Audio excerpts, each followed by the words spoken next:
Good morning, everybody. Welcome to another Hot Take Tuna Tuesday. How's everybody doing this morning?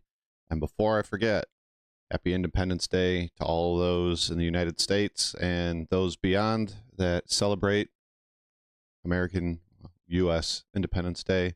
It's a glorious day today here in South Carolina. It is bright, sunny, and already 90 degrees. Already 90 degrees at 10 o'clock in the morning. It's hot out. It's hot out.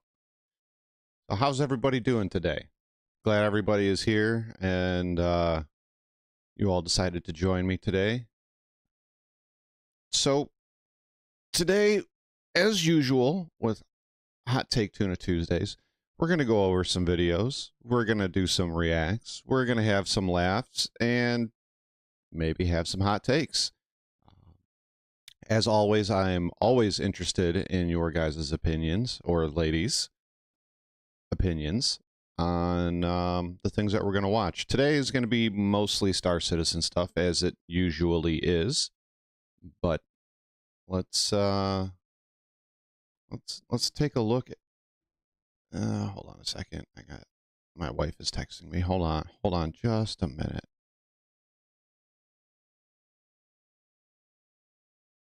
Just a moment, guys. I'm sorry.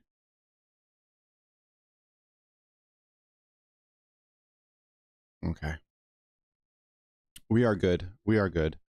So, here's the list I got going. Hold on a second. Let me make sure I changed that. Yes, I did. Here's the list I got going today.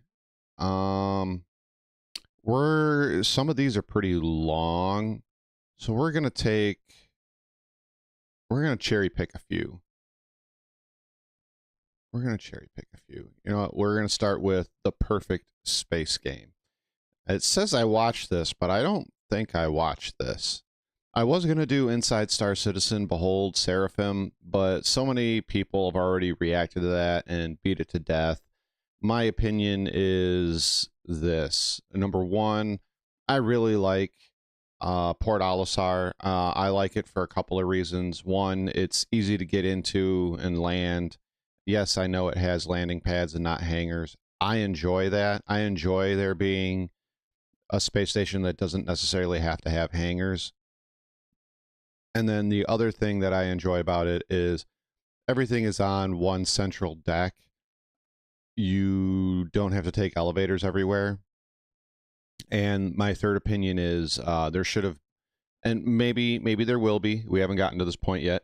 I believe that there should be some sort of an event or a send off with Port Olisar. You know, whether Ninetales tractor beams it away and turns it into another pirate base on the other side of Stanton, to the players get to fight and explode it.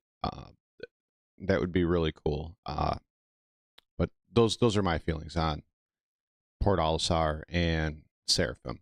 But we're going to start with this one.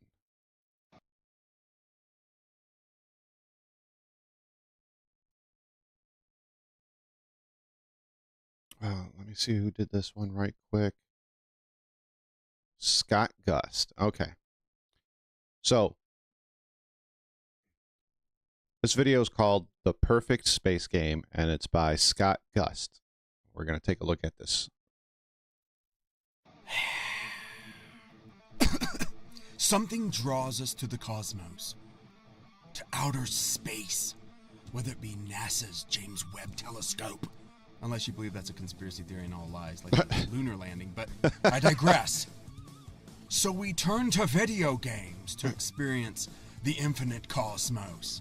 Because let's face it, you know, we're not all Elon Musk. We can't just build our own spaceships. So we turn to it, and where do we look? We look and we see No Man's Sky.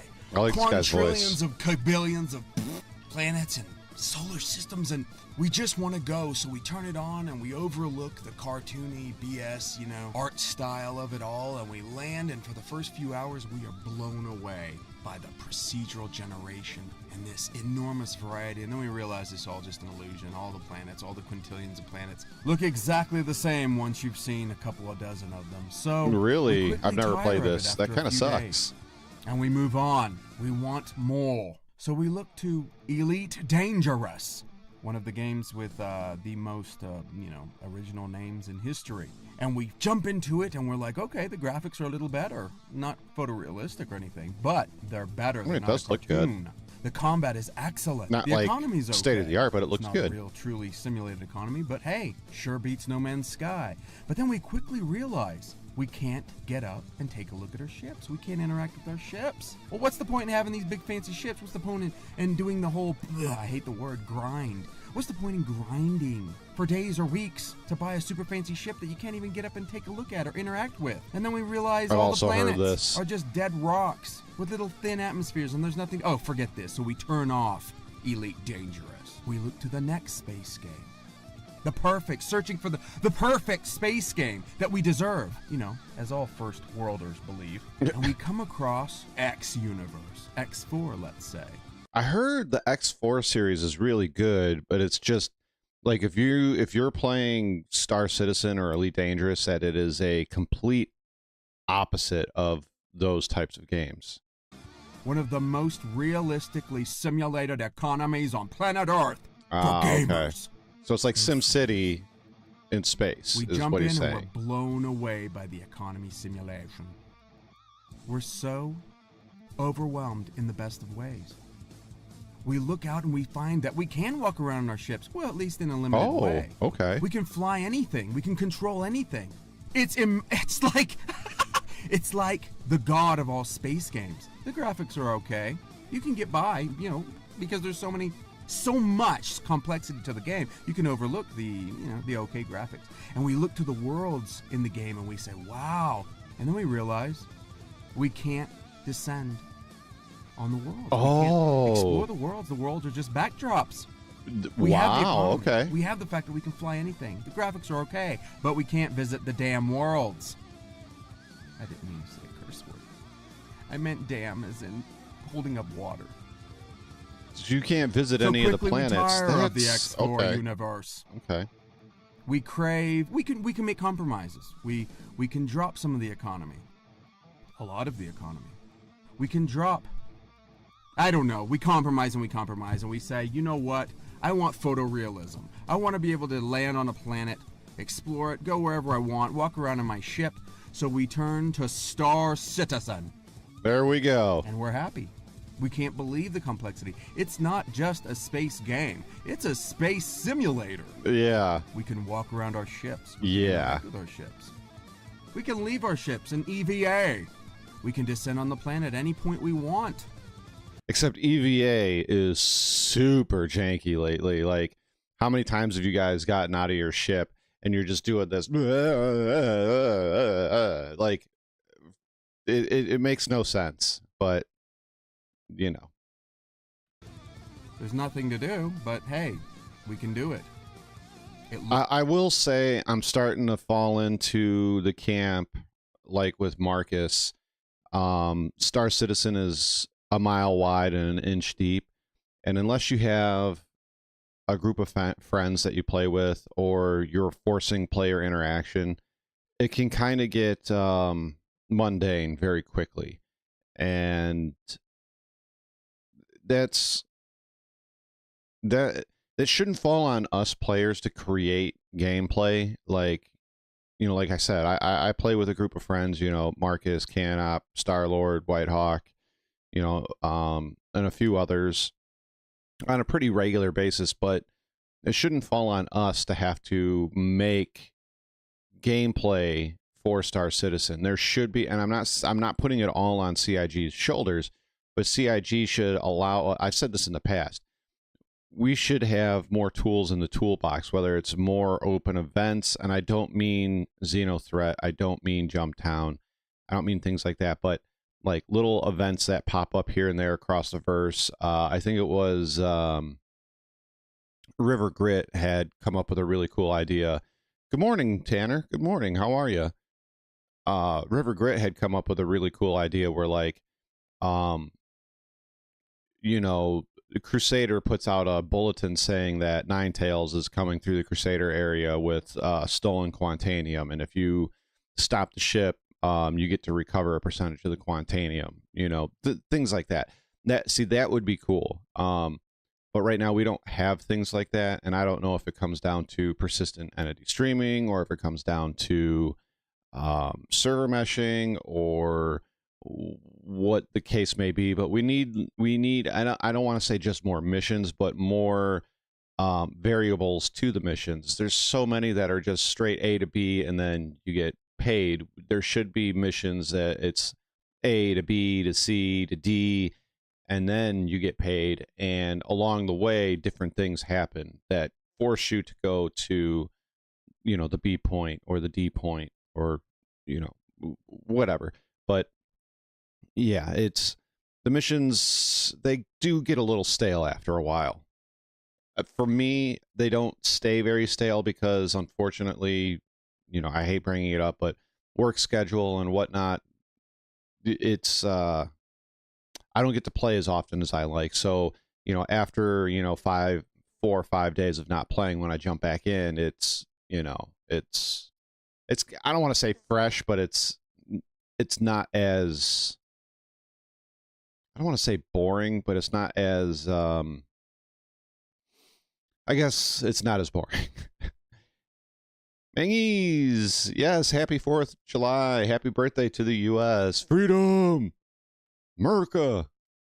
Yeah, I got work tonight, but it's holiday pay, so it's double time and a half. And it's Tuesdays are short nights in the summertime. So I should hopefully be out of there around like 11:30, 12 o'clock-ish, I'm hoping. So maybe stay tuned for a late stream tonight. I'm not going to promise. I'm just saying maybe. Looks visually striking. It's beautiful. But quickly we realize audible porn. It's an empty alpha husk of a game. There's no depth whatsoever. It's not. Okay, it's PvP. empty. There is PvP. Like me, you don't give a damn about PvP. You just want there is nothing to explore. You want to be immersed in outer space and these worlds. So we look to the next game. Oh, plus, don't even get me started on the development cycle. After 10 years, we live and die waiting for some games to be finished. This is true of not just Star Citizen, but a lot of games. With the release of the perfect space game, Starfield. Oh, that's not going to be perfect. We see Starfield and the promise of Bethesda, and we know damn well that Bethesda promises are 100% accurate. There's never any bugs or anything like that. Perfect space game Starfield coming in September. We watch the interviews of Todd Howard and we see, wait, what did he just say? Landing on and taking off from planets are cutscenes? But we don't want cutscenes. I also heard that you don't even get to explore the whole planet in Starfield. Like, you only get to explore like a bubble around your ship, and it's like, I don't know how big it is. They didn't give specifics, but they you know, it's just a bubble around your ship that you get to explore. You don't get to go very far. Thrustmaster T1600M, throttle stopped working in SC, so this is a good distraction as I work on it. Thank you. I'm glad I can be an entertaining distraction for you. If all I can do is slightly entertain somebody, I've done my job. We want to land on planets. We want to take off manually, fly our ship in atmosphere. And what's that Todd Howard said? Exploration is different in Starfield? It's you only explore regions around your ship where you land? Oh, so he said, okay. Lot like limited maps.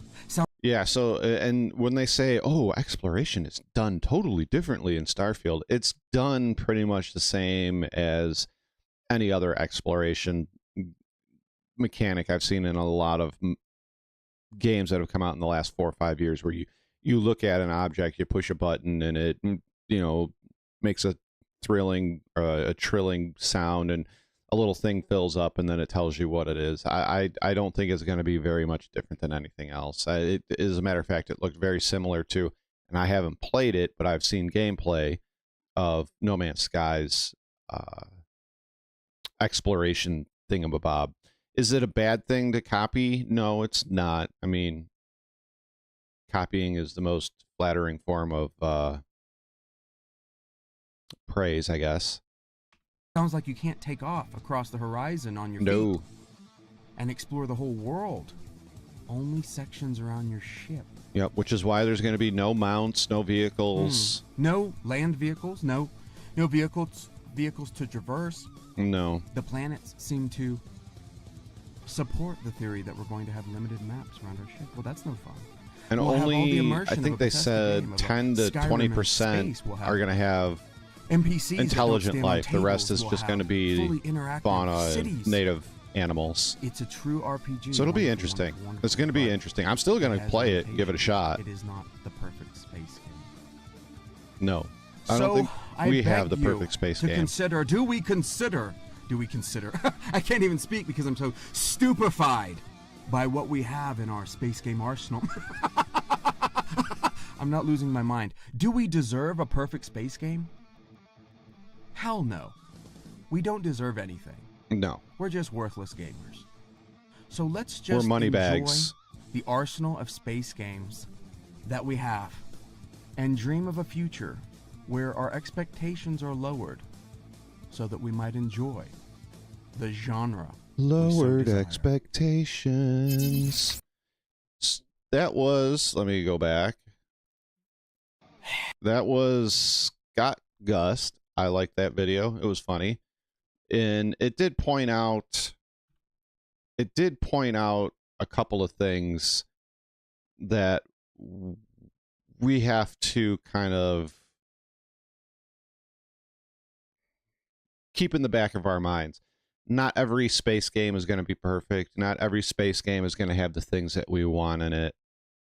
And we're going to have to make compromises and find what we can enjoyable out of those games, because right now the space genre is very limited in what we get to do, and it kind of sucks. It really does kind of suck. You know, he pointed out, you know, No Man's Sky is very very cartoonish. The planets are all pretty much the same after you visit a dozen or two of them. The target GUI does not play well with Star Citizen. No. You know, No Man's Sky, what did I say? Cartoonish. The planets are all the same, and it gets pretty boring pretty quickly. You know, he brought up Elite Dangerous. Oh, and you can't move around your own ship. Elite Dangerous, same thing. You can't move around your own ship. The economy is a little bit better. The fighting is cooler. The graphics are better, but very dated. But there's not really an economy. There's not really a whole lot going on in there anymore these days. You know, he brought up X4, where it was a complete, you know, god tier level economic simulation, but then the planets you can't even go to, but you can walk around some of your ships to a limited capacity. You know, he brought up Star Citizen, and you know, all of us here are Star Citizen players. We know a lot of the shortcomings of Star Citizen, so I won't go over all of those. And then he brought up Starfield and some of its shortcomings, like it's a cutscene to land on a planet. You only get to explore a small area around your ship, et cetera, et cetera. So I think we have to, when it comes to space games, as I said before, we have to take what we can and then compromise with it. You know, some of these games may not be right when they come out worth your $70. Some of these games may not be exactly what you're looking for. I was kind of surprised he did not bring up Spaceborne 2. That game does look very interesting. That's a single guy has made that game. It's still in early access, but you know, hopefully maybe soon it'll be a full release game. I would really like to check that game out and see what it's all about eventually. So we are going to move on to the next one. The next one is, I'm going to get it going right here.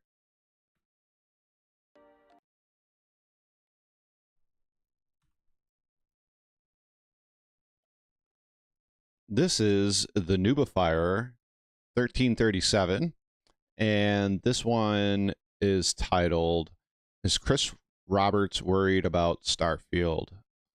Release Squadron 42.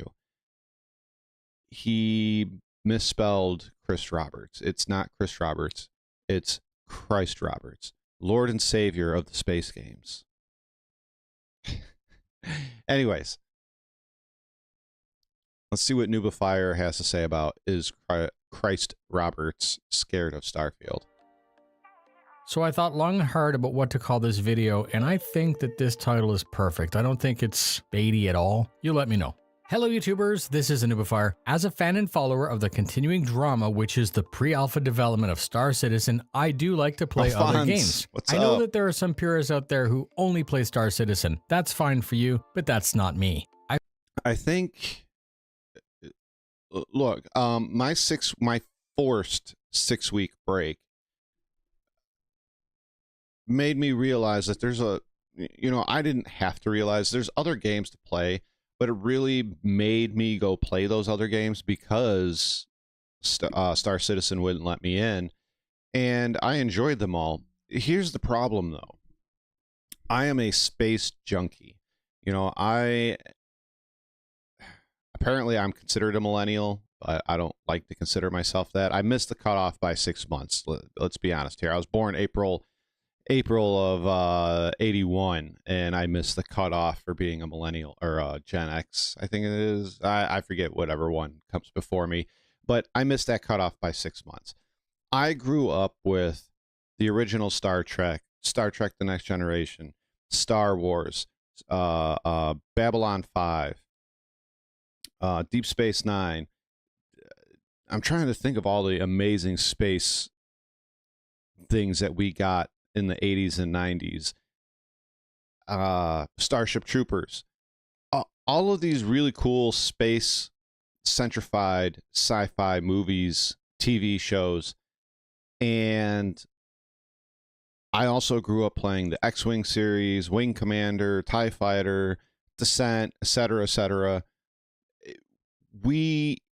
People like myself, we crave to be able to go out in space, to explore, to fight, and die a lot. Andromeda, thank you, Gamer Tree. How you all doing this morning?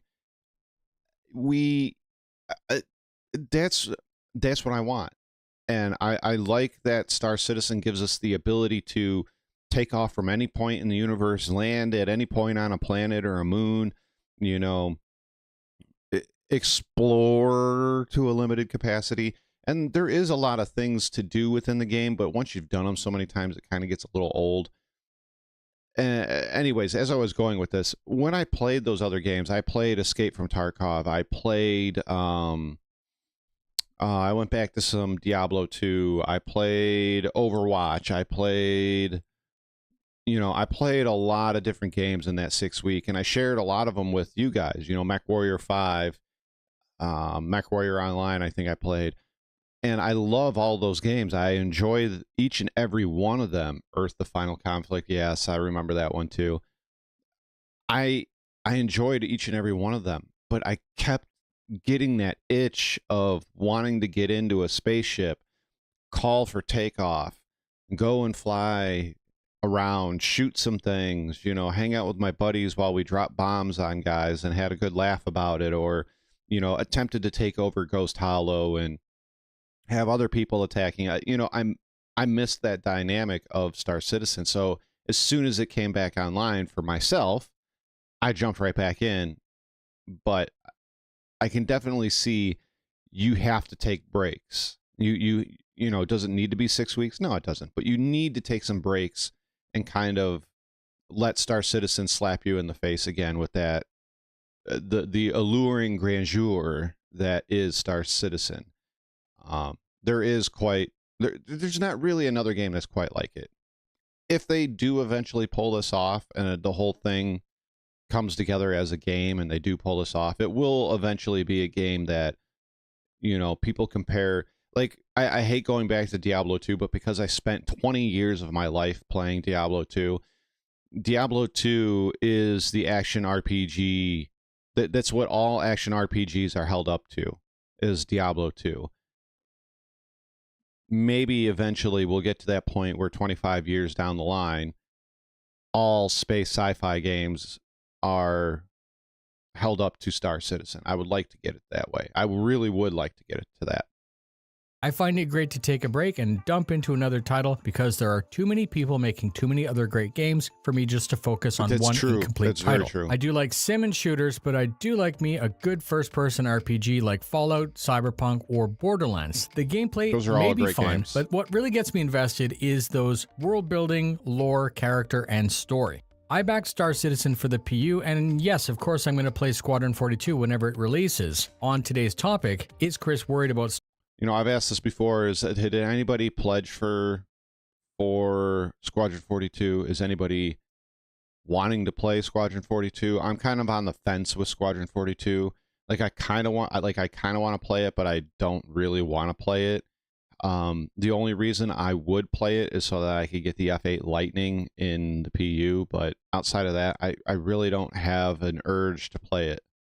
Starfield, we should compare CIG against a more conventional game studio. By doing so, we will come to the conclusion that they are not the same, that they do not operate the same, and they do not have the same requirements. So we'll say that Bethesda Studio and CIG began working on their games at the same time. We will say that both companies estimated that it would take $300 million and 10 years to make the game. That $300 million may not happen all at once because of staffing and offices, but that will come from somewhere. Bethesda either allocates its own money to the project, or they take out a loan, or they get backing from another corporate entity. The pressure is on from day one to deliver, not only to the fans, but the ticking clock that is money. The investment and promises have legal contracts, and missing these, regardless of the reason, will have a cost. CIG's crowdfunding model means that they do not have to invest their own money, they do not need to take out a loan, and they're under no pressure from any other corporate entity, except for that South African dude. Due to the transparency, there's perhaps more pressure to deliver from the fans, but there's no ticking clock from money, just a ticking clock from any deadlines that were promised. CIG really has no personal investment because of the funding model, and they're not legally... I think when you look at what's going on the left-hand side versus what's going on the right-hand side, I'm not saying that it's a good thing or a bad thing on either side, but I think if CIG did have that ticking clock of investors and corporate backing, then there would be a lot more things going on than there are right now. And I also think that doing two separate games is really, really killing them as far as getting things out in a timely manner. And I hate to say it, but Christ Roberts comes to us once a year at CitizenCon, twice a year if you count the letter from the chairman, and says, "Oh, thank you, love you guys, spend more money with us, we love you, thanks." And then they start putting stuff on the roadmap, and granted, we've been over this before on this channel. The roadmap is not solid, release date windows or anything like that, but they put things on the roadmap. They say things during their Inside Star Citizen. This is what we're working on. We're really close to getting this finished. We got this almost done. This is being worked on. And then when it gets pulled off the roadmap, or they do an Inside Star Citizen and they're like, yeah, well, we kind of stopped working on that. When we as fans go to Spectrum, or backers, when we go to Spectrum and we're like, well, why did you take this off the roadmap? Or why did this happen the way it happened when you said the opposite 3 Inside Star Citizens ago? And they're like, hey, no roadmap watching, no when questions, don't ask, because we're not telling. That's not right. And here's the thing. I gave you money. You should be answering to me slightly. Do I need to know what Christ Roberts had in his coffee cup that morning? No, I don't. But when you guys tell me that you're working on a feature, you're working on this new thing, or you're working on that, and you give me an idea of what's going on behind the scenes, only to pull it off and not talk about it again for the next 6 months to a year, you should be answering to me. I gave you money. You should be. Technically, I am your boss. Just like when we give votes and we give money to congressmen and representatives, they do answer to us, and they should always answer to us. Now, granted, that's not a apples to apples thing, but they should be answering to us in some sort of way, other than no when questions, because we get that a lot on Spectrum.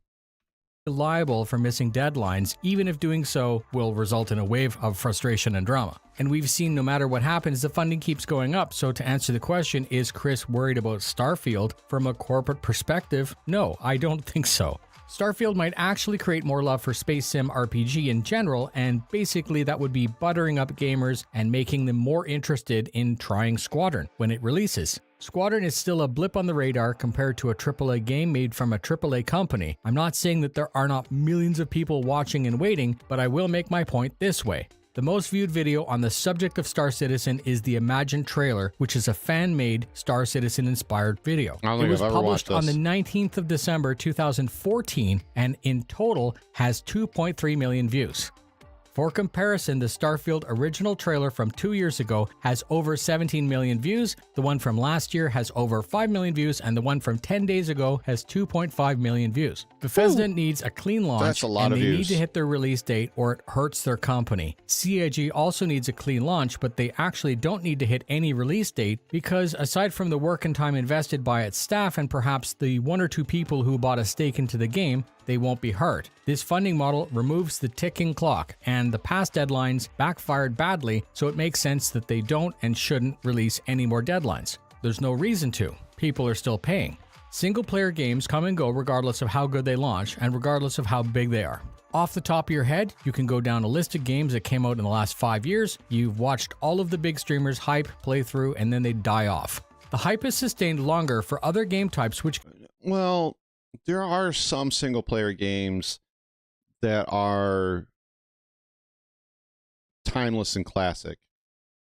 You know, Ghost of Tsushima for me was really fantastic. I've replayed that a few times. That's on my PlayStation and not on my PC, so you know, I can't until I get a capture card and more equipment and other things. I can't really play that for you guys on stream. I would love to. It's a great story. Red Dead Redemption 2, fantastic.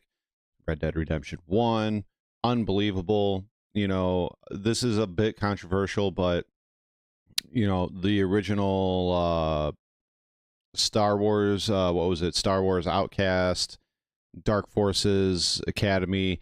Those were all really fun games. The storylines were pretty good. Obviously now a lot of those graphics are very, very dated. The new Star Wars game, I forget what it's called, the one with Cal Kestis. I only played the first one. That was really good. I'm trying to think of some other single player games that are really, really good. There's a few of them out there. That's the thing though. Just like with multiplayer games, there's only a handful of them that actually stand out versus the rest of the competition. And the same thing with single player games.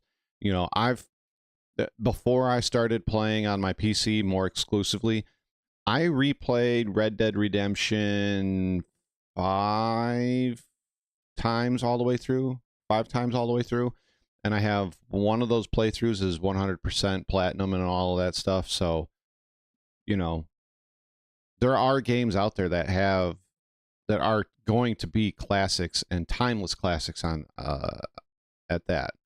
But let's see what else he's got to say.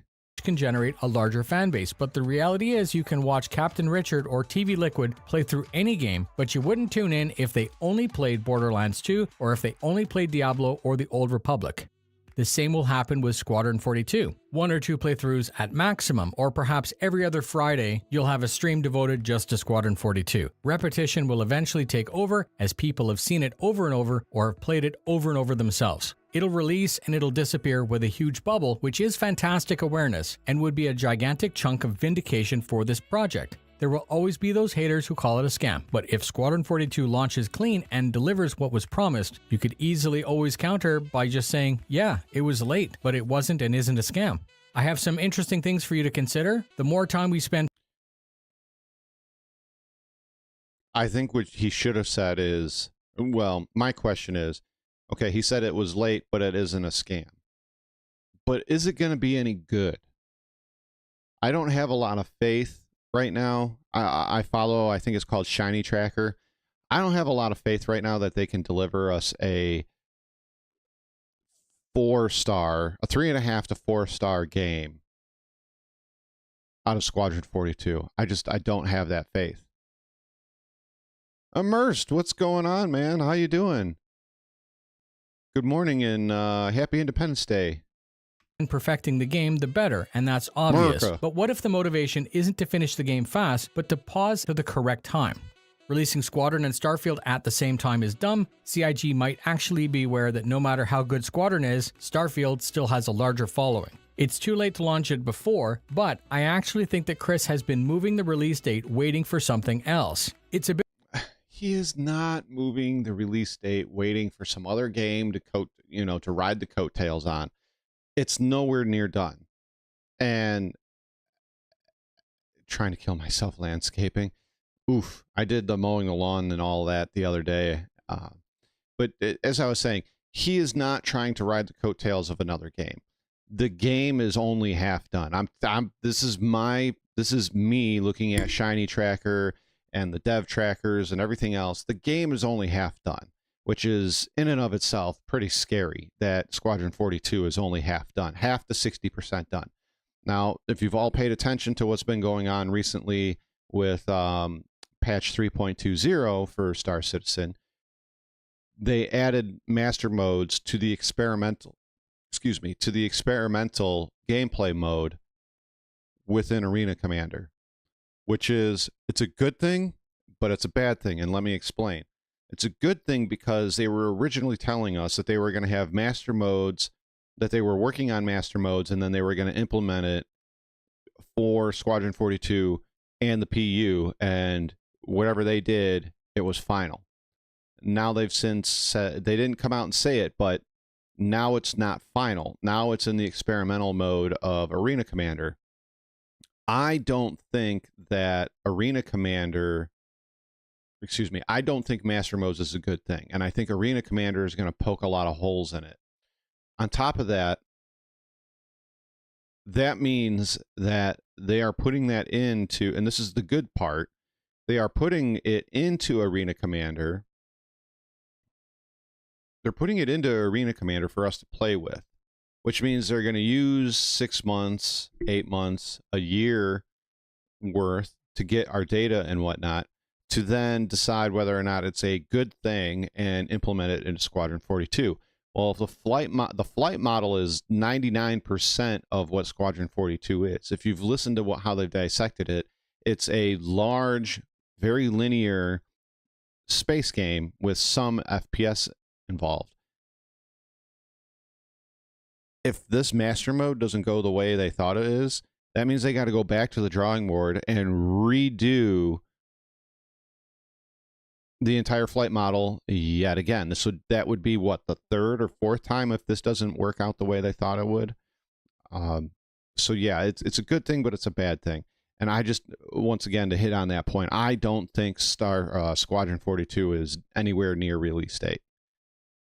I see gives me the experience of what I enjoyed about Stargate Atlantis and later seasons of Stargate SG-1, the ships, the interiors, boarding ships, landing on planets after flying lot. Yeah. Yes, exactly. I was saying that earlier. Yeah, manganese. I think I know what you mean. Yeah, I look.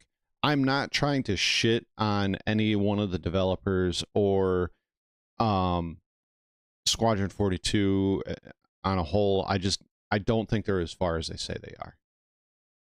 Bit of a joke at this point how every single free fly coincides with a horrible time to play Star Citizen PU. That's Many true. will say that the low performance is due to the free fly, but I can also see this as the desire to wow and impress with new features. New features at the release of a new patch in CIG's desire to hype things is for them to show what's been done, and that is exactly the right time for a free fly in their minds. Now we should escalate this 10 magnitudes and evaluate what would happen when Squadron releases. People's minds are blown by the story, game, and cinematics. Millions of people see and play, and then when all of that is done, they'll go play the PU. So let's say we have invisible enemy clipping through the floor, an MMO that has a player cap of 100, NPCs that T-pose on tables, missions that cannot be completed because they're broken, 150 non-flyable ships, and 1 out of 100 planned star systems released. So Chris will see Squadron not only as a game, but a massive advertising campaign for the PU. Squadron will sell. CIG will make a ton of money, and that'll be great for the company because unlike Starfield, all of this money is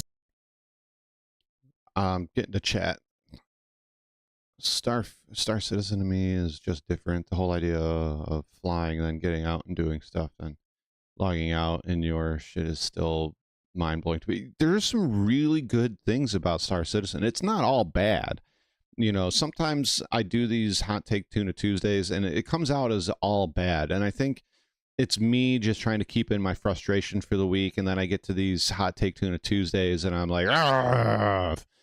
But I don't hate Star Citizen. I don't hate Chris Roberts. I don't dislike any of the devs. It's just, it's frustrating at how fast and how slow not how fast and how slow and how sometimes we're treated as backers with Star Citizen and Squadron 42. Good morning, Brian. I wish Squad was closer, then I would have a Titan suit sitting in my hangar. I've seen those Titan suits. It's going to be interesting when they actually implement them, if they do implement them.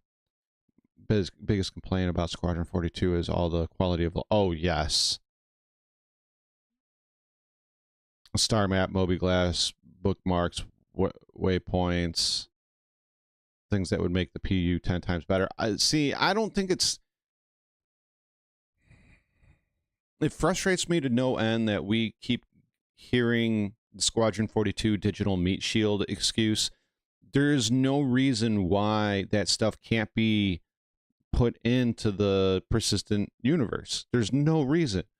And if anything, people like me that are sitting on the fence about Squadron 42, where I don't really care whether I play it or not, the only thing that has me leaning towards playing it is the fact that I get a F8 Lightning out of the deal if I complete it. Well, that's what they say now. That could change in 2 weeks. You don't know. But one of the things that could tip me into playing that game is if those quality of life features that were in Squadron 42 were put into the PU, and I could be like, oh, so that's what they're doing. That's how the game's going to be like. These are the cool things that they're adding. Maybe I will pledge for Squadron 42 now. But right now, when you say, oh, well, we're working on stuff, but we're only going to release it to Squadron 42, and then we're going to bring it on over to the PU. No. It just makes me go, well, pardon me, but fuck it. I don't really care. I don't really care. If I don't get the stuff that... Look, and it makes me sound selfish, but if I don't get the shit that I pledged for, then why in the hell am I going to go and spend another... What is it? $40 for Squadron, and now it's out of the store, and they're probably going to raise it to 60 or 70 bucks. Why am I going to spend another 60, 70 bucks on a game that I don't really give a shit about unless I can see that those quality of life additions have been brought over to the persistent universe, and I can go, oh, so this is what's going to be in Squadron. Cool. This looks cool. This sounds cool. And I might get an F8 Lightning out of the deal. Sweet. Here, I'm going to pledge for this, and I will play this experience just because the quality of life is so much better in the PU. This game should be good. Should be good. Mangees, I bought a prospector last night with in-game money, but I have no idea on how to use it. Check out Space Shorts. He does a lot of good stuff. He hasn't been on in a while, but he was doing a lot of good stuff. I'm trying to think of who else has been doing a lot of prospector mining lately. There's a lot of good videos out there on YouTube on prospector uses and like what mining heads to use and modules and etc. Yeah, the map is awful. I agree. Every white knight excuse for PU problems is we are alpha testers, but so many features are kept in Squadron 42 where we can't alpha test them ourselves. Rect, I'm glad you brought that up. I have another video after this one that I think is right. That is exactly what we're talking about right here. Is pure profit because CIG didn't need to front their own capital, they didn't need to take out a loan, and they really have nobody to pay except for that one South African investor that we heard about 5 years ago. If you think CIG has missed deadlines due to mismanagement, I would say no, that's not possible. And I believe after thinking about all of this and how it would unfold, it now makes perfect sense. Chris is not worried about Starfield, but eventually, Squadron 42 will seem more like a last-gen instead of a next-gen game. It has to come out soon, but despite everyone thinking Squadron is holding back the PU, it's actually the other way around. The PU needs to be better, more polished, more fleshed out, with pyro, functional meshed servers, persistence, missions, medical, law, bounty, and systems to explore. But Nubifier, they keep saying, and I'm not. This is not a shot at Nubifier, but Nubifier, I agree with you. They need all of that stuff, the rep, the bounty, the everything you just said, all of that stuff that you just said. But we can't get that because of the 1,000 employees. And I don't have an exact number, but they say a majority are working on Squadron 42. We can't get that stuff until Squadron 42 is finished, and then they can come back to the PU and start working on that stuff again. It's ridiculous. It's a stupid vicious circle, and it makes a lot of people on the outside looking in go scam, because we know all the shit that needs work on. We know all the shit that is broken. We know all of the things that need to improve for this to be a really decent game as it is right now. But every time we bring it up, it's, well, we gotta wait until Squadron 42 is finished. Ugh. JT, good morning. What's up, man? They are banking big time on Squadron 42. I think you're right, but I hope you're not right, only because I want... Oh, I got a big fuzz and hair on there. I want Star Citizen to succeed, and I want the PU to succeed. These all need to be ready for the millions of new JT. players. If you thought the little uptick during a free fly was funny, wait and see the joke when the servers get blasted with a tsunami of interest. I should end there, but I want to talk about transparency, missing deadlines, and the release schedule. Answer the Call was 2016, and that was already 2 years later than the original proposed release date. We all know that scope and scale grew, and this accounts for the missed deadlines, and this is why the funding continues to grow with no known plan aside from the Gantt chart and the bi-weekly updates from Jake. We know Chris loves a good show, but I also know that the last thing CIG needs to do right now is to hype a deadline and then miss it again. So I ask you a question, and this is where you can get involved. Let's say at CitizenCon, Chris announces that Squadron will release on whatever day. That could be Christmas, in the spring, next summer, whenever, and it doesn't actually matter. The media might go crazy and run a story. The media will also focus on the negatives with questions like, can Chris finally deliver? Will it miss another deadline? Positives and negatives both hype. And then CIG would pay money to run commercials, and they make the game available again in the store perhaps for $80. The release comes and goes. As planned, it's a perfect launch, and here's another way of doing that. Let's skip the announcement. Let's have no dates, no announcement, nothing. You log in one day and the launcher is there after it's patched itself. There's a new tab that says Install Squadron 42. Again, no info up until this point. Let's say this happens to Captain Richard. They tweet about it, they install it live, and people rush to their systems to play and experience Squadron 42 for themselves. The media runs the story, and the buzz is even larger than if the date was announced. We don't have any negative stories because there it is, it's launched. New citizens arrive to play based on the hype, and yeah, I think this would be how I would like to have Squadron 42 launch. No announcement, it just shows up. So now it's up to you. You have a very big Let's let him finish. Comment in the comments with your comments about the following. 1. Do you think that Starfield has Chris worried? 2. Do you think that CIG is planning to announce the release of Squadron at CitizenCon this year? And 3. How do you feel about my proposal of a stealth launch for Squadron? Remember that all of the scenarios that I propose are under the assumption that there will be a clean launch, and after 10 years, let's assume that that's going to happen. All of the profit, prosperity, and vindication relies on that clean launch and a stable PU. Okay, question number 1. Is Chris Roberts worried about Starfield? Yes. 2. What was number 2? Let me go back here. I think that CIG is planning to announce the release of comments with your comments about the following. 1. Do you think that Starfield has Chris worried? Yes. 2. Do you think that CIG is planning to announce the release of Squadron at CitizenCon this year? No. And 3. How do you feel about my proposal of a stealth launch for Squadron? Remember, I have mixed feelings on a stealth launch. I think it would be really cool, but all those things that he said where, like, you know, the servers would take a huge hit, blah, blah, blah. if there was a stealth launch and a big streamer or even a hand, you know, let's leave big streamers out of it. Let's say there is a stealth launch and a majority of the big Star Citizen streamers see it and start playing it.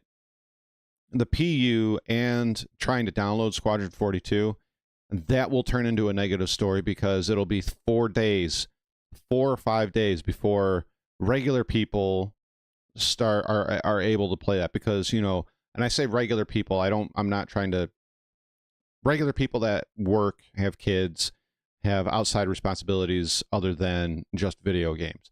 It's going to be 4 or 5 days before those guys can all get that game downloaded and start playing it. Why? Because CIG and their Amazon servers are crap. They're crap. And it may not be the Amazon servers that are crap. It may just be CIG and their net coding is absolute crap, which is what I'm leaning towards. Their net coding is shit. So that was the Noobifier. I really like that video. That was really well done. I think it's got a lot of really good points in it. Some of them I disagree with, but overall, I think this was a really, really, really good video.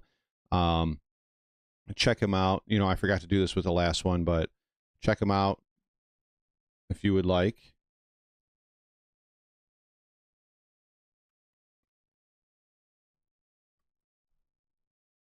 It's good to check out all the awesome content creators that are involved with Star Citizen.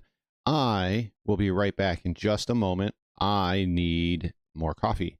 So I'm going to put you guys in a be right back. I will be back in like 2 minutes, just long enough for me to pour another cup. I'll be right back.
Alrighty, I am back.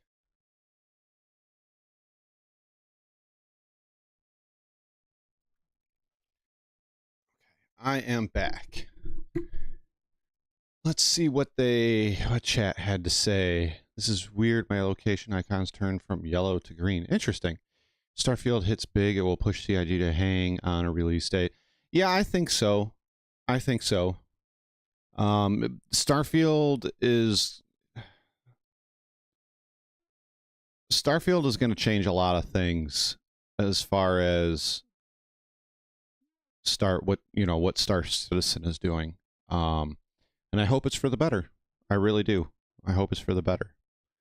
So we are going to check out, since playtesting was brought up, I think we should check this out.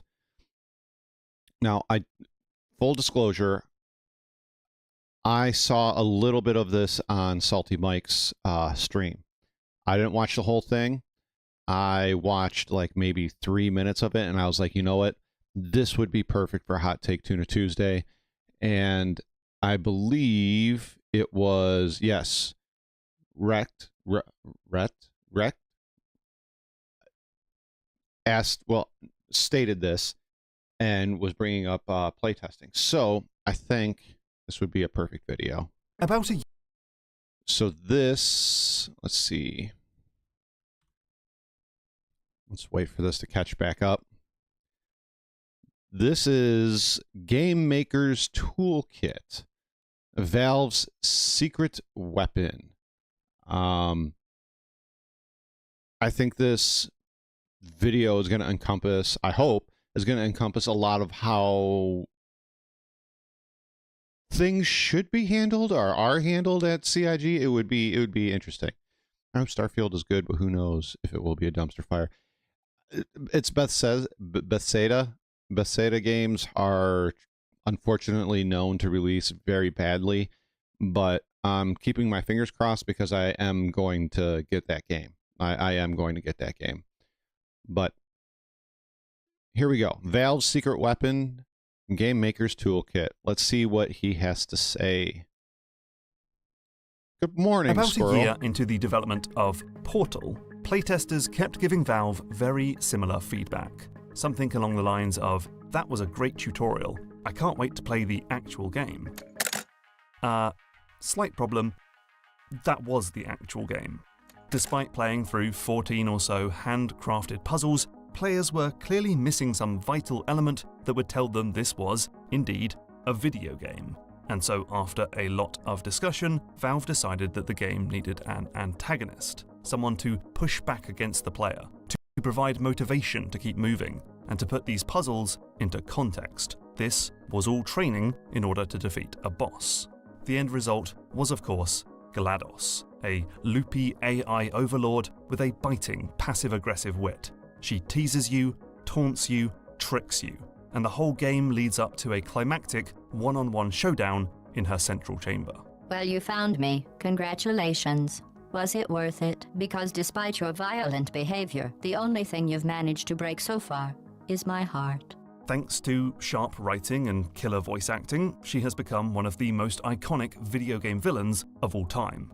But, says Valve's Robin Walker, her genesis begins with a straightforward process of us trying to solve the core gameplay problem in Portal. So if I'm picking up what they're putting down, they brought this game to playtesters. Playtesters went, well, this is cool, but we want to play an actual game. This is just a tutorial. So they actually went and basically rewrote the game and gave us an actual proper antagonist. That's interesting. I wonder how long in the timeline that took them to do. I agree. None of those features that we discussed earlier would give away any spoilers for Squadron 42. I don't understand why they're not putting them in the game. If they say they're working on them within Star Citizen, then they should bring them to the PU. Now, if you ask me, the fact that GLaDOS may never have existed if it wasn't for this feedback just goes to show the value of playtesting. Not to be confused with quality assurance, that's for rooting out bugs, or focus testing, that's for market research. No, playtesting is simply watching people play through a chunk of the game, sometimes with a questionnaire or interview at the end, and then using what you see and hear to drive changes in the game's design. For example, if Valve sees that players are routinely getting themselves killed when trying to redirect these energy balls, perhaps they should make a change, like having it so you can only place portals on walls that are way above the player's height. And so on Portal, this approach was used to touch up almost every aspect of the game. Okay, so Rec brought up earlier, one of the biggest things that White Knights for Star Citizen will tell you, especially when you're having problems within the game, is it's only an alpha, we're just testers.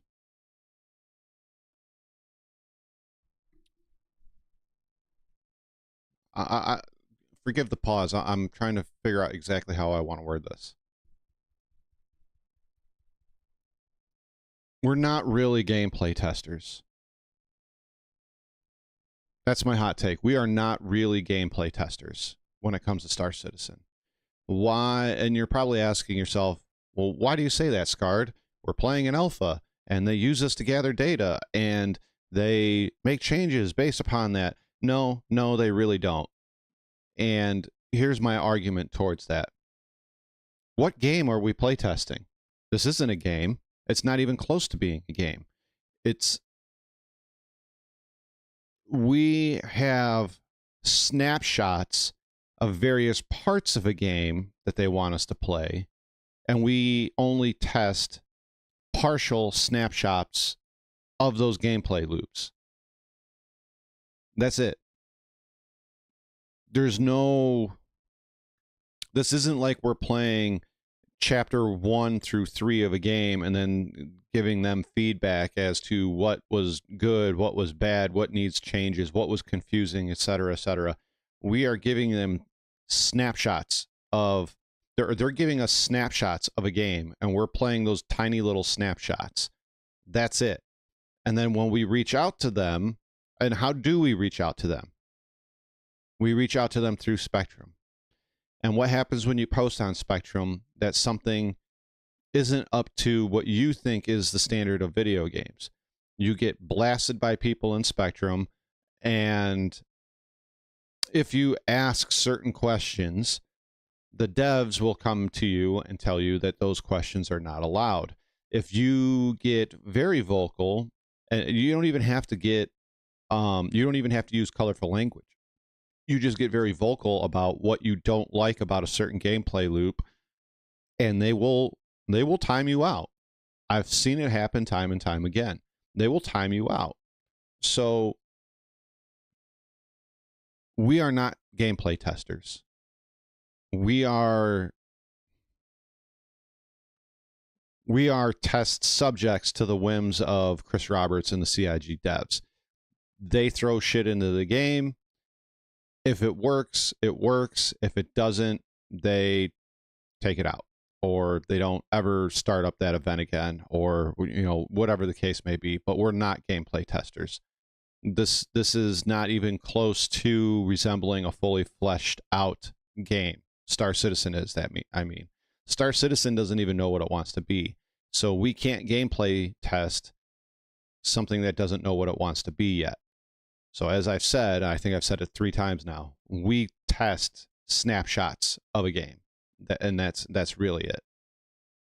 Valve used playtesting to make sure the learning curve was perfect. They used it to remove moments of frustration, to make sure players noticed key objects, to improve the pacing, to tweak the difficulty. So he said that they removed moments of frustration. Has Star Citizen removed any moments of frustration for us, like 30Ks, crash desktops? Let's just take bunker missions, for example.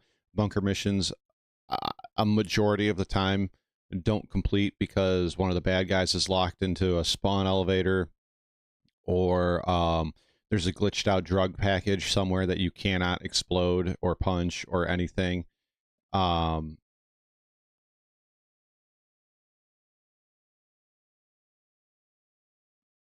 Yes, you would.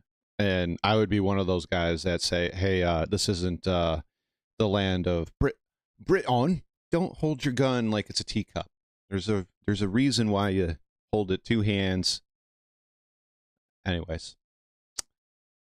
But yes, when was the last time Star Citizen actually took that feedback and made some really wildly awesome changes? It's been a while.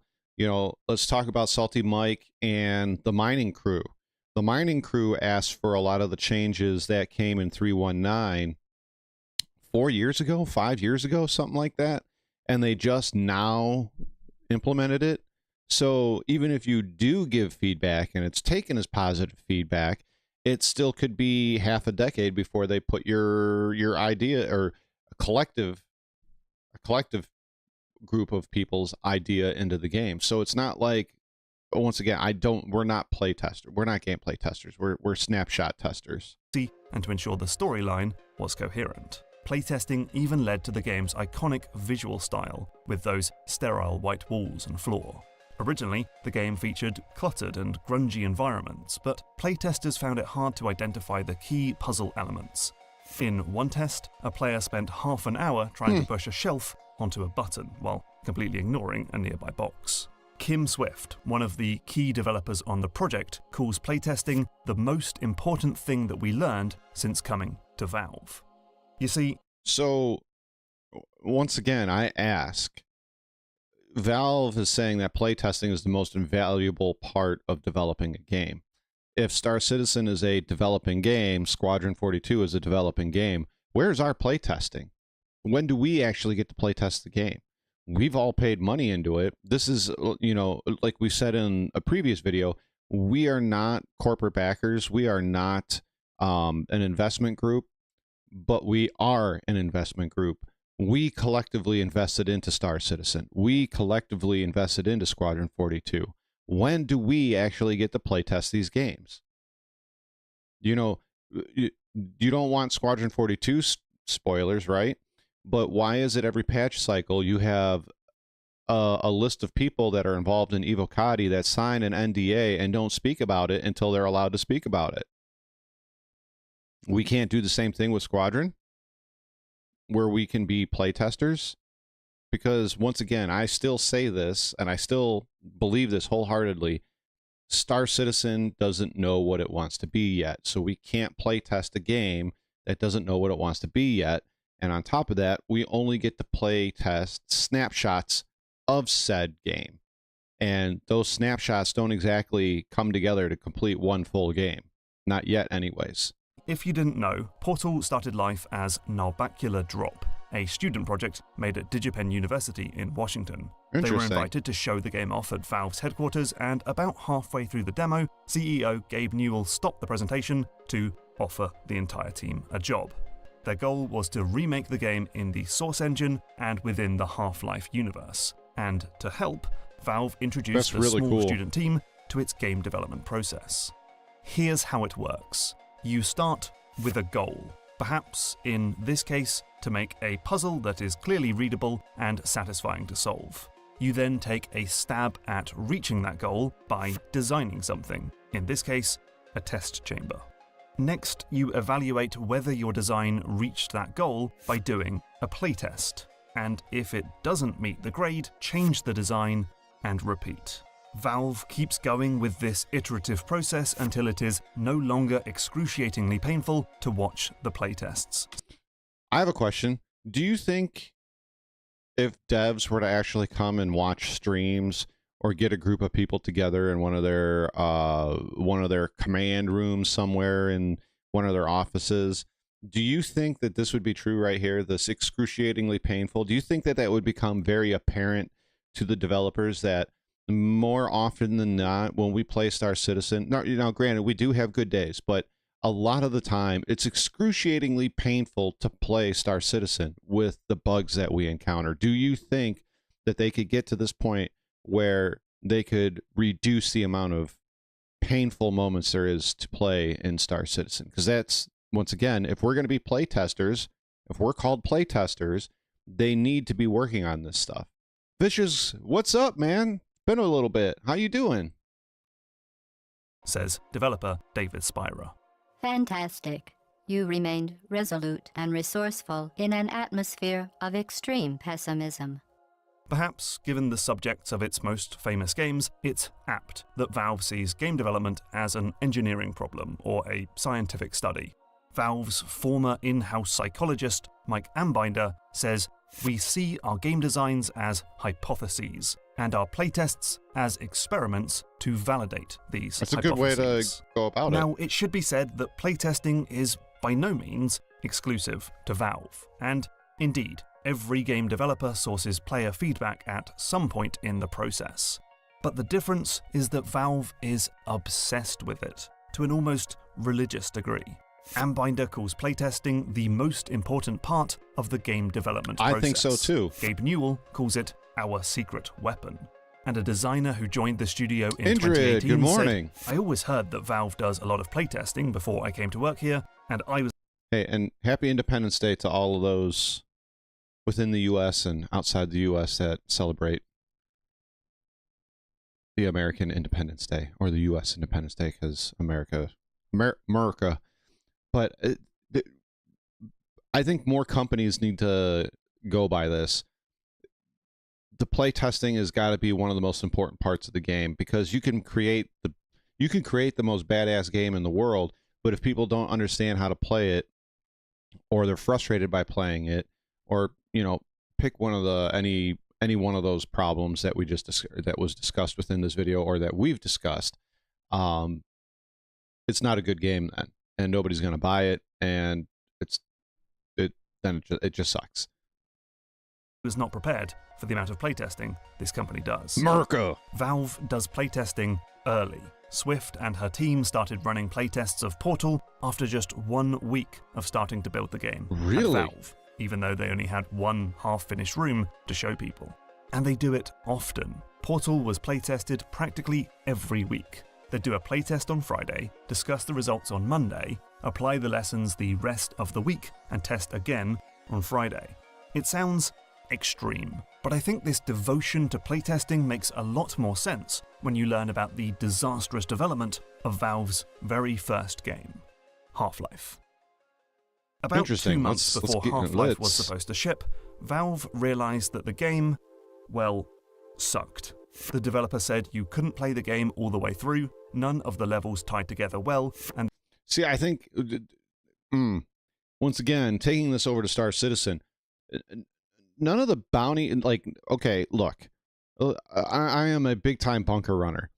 It gets really, really asininely annoying that the bunkers are the exact same on every planet at every bunker. The only difference is that they're mirrored, or the bottom level that was on most of the bunkers that you just ran is now the top level, and the top level is now the bottom level. And then let's talk about the technical issues within the bunkers. A lot of times you get you'll run into a bunker and immediately fail because none of the good guy guards are marked within the level, and the game for some reason thinks that they're all dead, or whatever the game thinks, and you get an immediate fail. Or you're doing like guard against a hostile threat. There's 3 waves. You get through wave 1, wave 2, you get through almost all the way through wave 3, and there's one guy left and you can't find him, and that's when you realize he's 1,500 meters below the bunker because he's stuck in a spawn closet. Or you go and do one of the drug running ones, and there's, you got to destroy all the drugs, and then there's that one box of invisible drugs that you can't find. Once again, if we were play testers and we put our feedback up on Spectrum, if they listened, these things would have been worked on. But Squadron 42, and, well, we all know how Spectrum works. Marcus, good morning. Happy Independence Day. And there were serious technical problems with most of the game. As a whole, the game just wasn't working. The only real option on the table was to scrap the whole thing and start from scratch. But this time, they would do things differently, which led to 2 game development philosophies that are still present in the studio today. One is the idea of the Cabal, where the staff is split up into tiny, multi-discipline teams who each take complete ownership of a small chunk Star of Citizen the game. does do this. But CIG does this. Frequent playtesting from the very earliest point of development. This time, if the game sucked, they wanted to know right away. So about 3 months into development of the restarted Half-Life, they started playtesting. They found random gamers in video game shops and contacted people who filled in those little registration cards you got in old PC game boxes. They'd sit them down in front of the game and just watch them play. Each test would result in dozens of things that would need to be fixed, changed, added, or deleted from the game. Like, after watching some playtesters break every crate in a level, Valve realized it probably needed to stuff some of those boxes with goodies like ammo and health packs. And this new process obviously worked. This version of Half-Life was a huge success and is now seen as one of the most important and influential games ever made.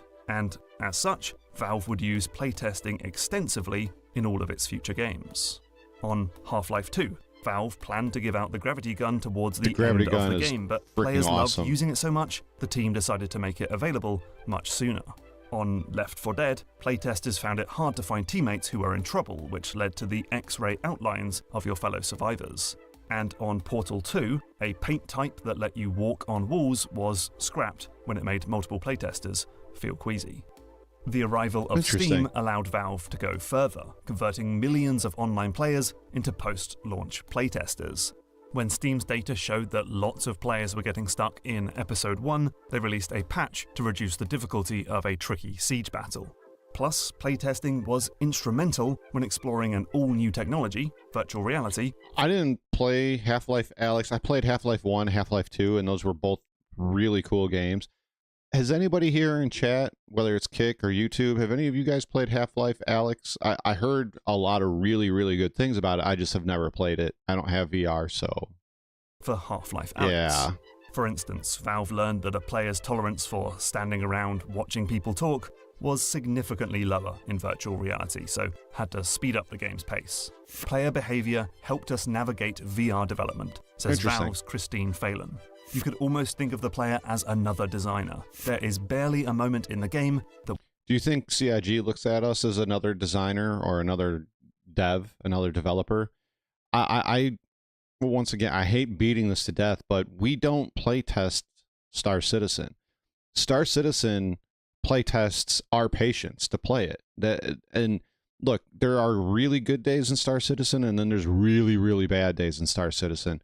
And when we are having those really, really bad days and we make ourselves vocal, I choose not to on Spectrum anymore, or ever. I don't think I've ever made a Spectrum post. I don't think they actually go through and actually listen to those and make changes based on what we have to say. It's more or less what, you know, Christ Roberts wants and what John Crew wants and the other heads of development, what they want within the game. We don't really get a say. It wasn't improved by what playtesters told us and showed us through their play behavior. So, from Half-Life 1 to Half-Life Alyx, playtesting has been an invaluable tool for Valve. Same here, So Andrew. I want to share some tips from the developers to show you how to playtest more effectively. Though, it should be stated, Valve is not like other companies. From its unorthodox organizational structure to its near infinite resources, there are very few companies on Earth who can copy what Valve does. And also, this approach may work best on superlinear, extremely handcrafted story games, and other techniques like which is heat disappointing maps because may work we better provide the for money, Vicious. other types of game. But with those caveats out of the way, perhaps their experience can still provide some useful guidance. So, tip number 1 is test early. Valve says playtesting is where we make the vast majority of our most important changes to our game. So we try to do it as early as possible on the project to get the most value out of it. When you identify a problem early on, you have time to go back to the drawing board and develop an effective solution. Look, I don't think it's a hateful mood, Vicious. I think all of us have said it, and it's I've been a backer for a year, and I've spent I think it's like $220 into the game, and I feel there are days I feel ripped off, because the game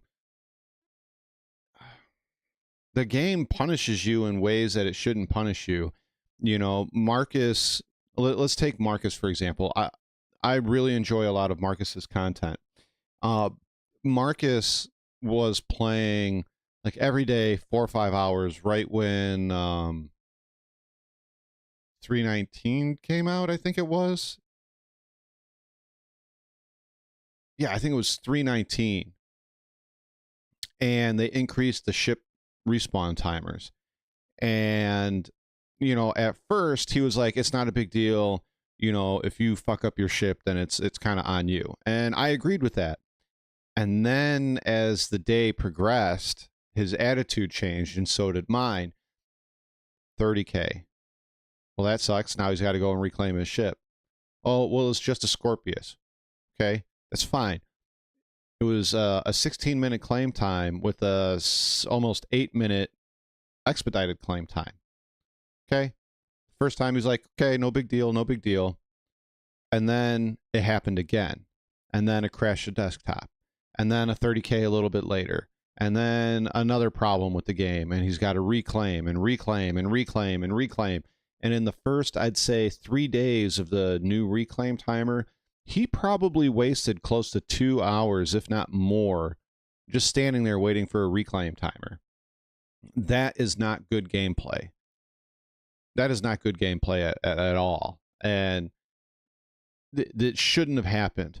You know, if there's a way to do 30K protection on ships hauling cargo and it reappears at the last respawn point or your home or wherever it respawns, because I don't do cargo hauling, so I can't really speak on that, then there's a way to do this exact same thing with whatever ship that you have out and you're flying. So, yeah, Felia, I've been a backer for 11 years, 600 in, same, playing since 3.9. Yeah, hundreds of hours lost to bugs and constant wipes, so we really don't have persistence at all either, so no reason to spend all those hours. Their BMM is their cash cow, 10 years in concept, raising the price every year, dribble out a new picture I mentioned to keep the want alive, no need to spend to develop when they keep making more money off of an idea. That's all of you guys have very valid points. You know, they brought up this idea with the persistent universe, and how persistent has it really been since we've got 3.18? It's been what? We got 3.18, 3.18.1, there was a partial wipe, 3.19 partial wipe, and 3.19.1 partial wipe. So where's the persistence? It's not very persistent if you're constantly wiping, getting glitched off of a ramp. Yeah, all of these things. And what I'm saying is we can't be considered playtesters by CIG or by the White Knights if, and I'm going to repeat myself again, if we are only playing snapshots of an uncompleted game or a game that doesn't really have an identity other than it's a space sim, and none of our comments are really taken seriously, it seems. Yeah, it's been 4 wipes. I wasn't counting the 3.18 one because the 3.18 one was technically where they introduced persistence, but 3.18, maybe you're right. Was it 3.18, 3.18.1? Was there a 0.2? I don't remember if there was a 0.2 or not. But 3.18, you know, going from the 3.17 to 3.18, there was a wipe. Then 3.18.1, there was a partial wipe. 3.19 partial wipe. 3.19.1 partial wipe. So it's been, you know, Star Citizen in the last few months has been wiped more times than an infant's ass. Like, it's ridiculous. They took all the money revenue from one ship to develop. That one ship, they'd have released a lot more. Yes. It's a loot. Yeah, it's a looter shooter with not much loot. To the problem, but do it too late, and sometimes the only way to fix a problem is with a flimsy band-aid solution, like, I don't know, Star Citizen, CIG is great with band-aid solutions. Puzzle. Valve may start testing within a few days of prototyping a mechanic or designing a level, even if it looks hideously ugly with programmer art or bright orange textures on all the walls. But this actually helps them avoid wasting time on other aspects. There's no point investing heavily in art or audio if the game mechanic is going to be completely changed or cut from the game entirely. Number 2 is test. Here's the problem, Immersed. Duping has existed in this. Okay, so since I've played Star Citizen, duping has been in every single patch, and a couple of the dupes still exist to this day that they patched out. It's not going away. They can't figure out their own net code. They're never going to be able to figure out how to fix duping. You know, they can't figure out, you know, every other patch, it's we fixed AI, and the AI goes right back to doing the exact same things. So I have, and I'm not trying to give you shade or attitude or anything like that. They're not fixing shit, and the duping is going to be there. Whether it's they may fix the duping for the mule thing, and they might get rid of ship insurance weapons because people have been duping weapons using the ship insurance. But it's either going to be a different dupe or the dupes from, you know, 4 point whatever patches ago will be back or used again. So it's not going away. It's never gonna go away. Not until they secure their game. Often, Valve typically tests every single week to make sure they are constantly iterating on play. So here's another thing. Speaking of testing it every single week, I don't know if you guys know this, but so Grumpy and I talk a decent amount. Lately it's been kind of less. He's got some things going on in the background. He was explaining to me that he knows some people within Star Citizen in the development studio. And he was telling me that there's an office mandate for the developers every Friday to play the game for 2 hours. Is that testing, or is that just a mandate for them to play so they understand what's going on in their own game that they're building? I think it's the latter. I think it's just so they understand what game they're building. I don't think they're testing anything. I think it's just, we have to play the game because Christ Robert said so. Player feedback. This also leads to a huge amount of data. Each Half-Life 2 chapter had about 100 playtesters, for example, and that mass. So here's my thing, Immersed, though. Did you know that there was massive duping going on in 317.1? There was a wipe from 317.1 to 317.2, and then they gave us that extra money, assuming that we wouldn't dupe. People were duping all the way from 317.2 to 317.5, but they never wiped. Why? Because, quote unquote, they said that there was no problems with the database. But now every single point, whatever patch cycle that we're on now with 318, they have database problems every single point whatever patch. So what seems to be the problem? I don't get it. 3.18 was supposed to be the persistent entity streaming, and everything was supposed to be persisting, but it's not. We can't have things persist if the servers are constantly getting wiped. Of information. When did you back Immersed? Because 317 started around June. I think it was the first week of June last year is when the 317 patch cycle started.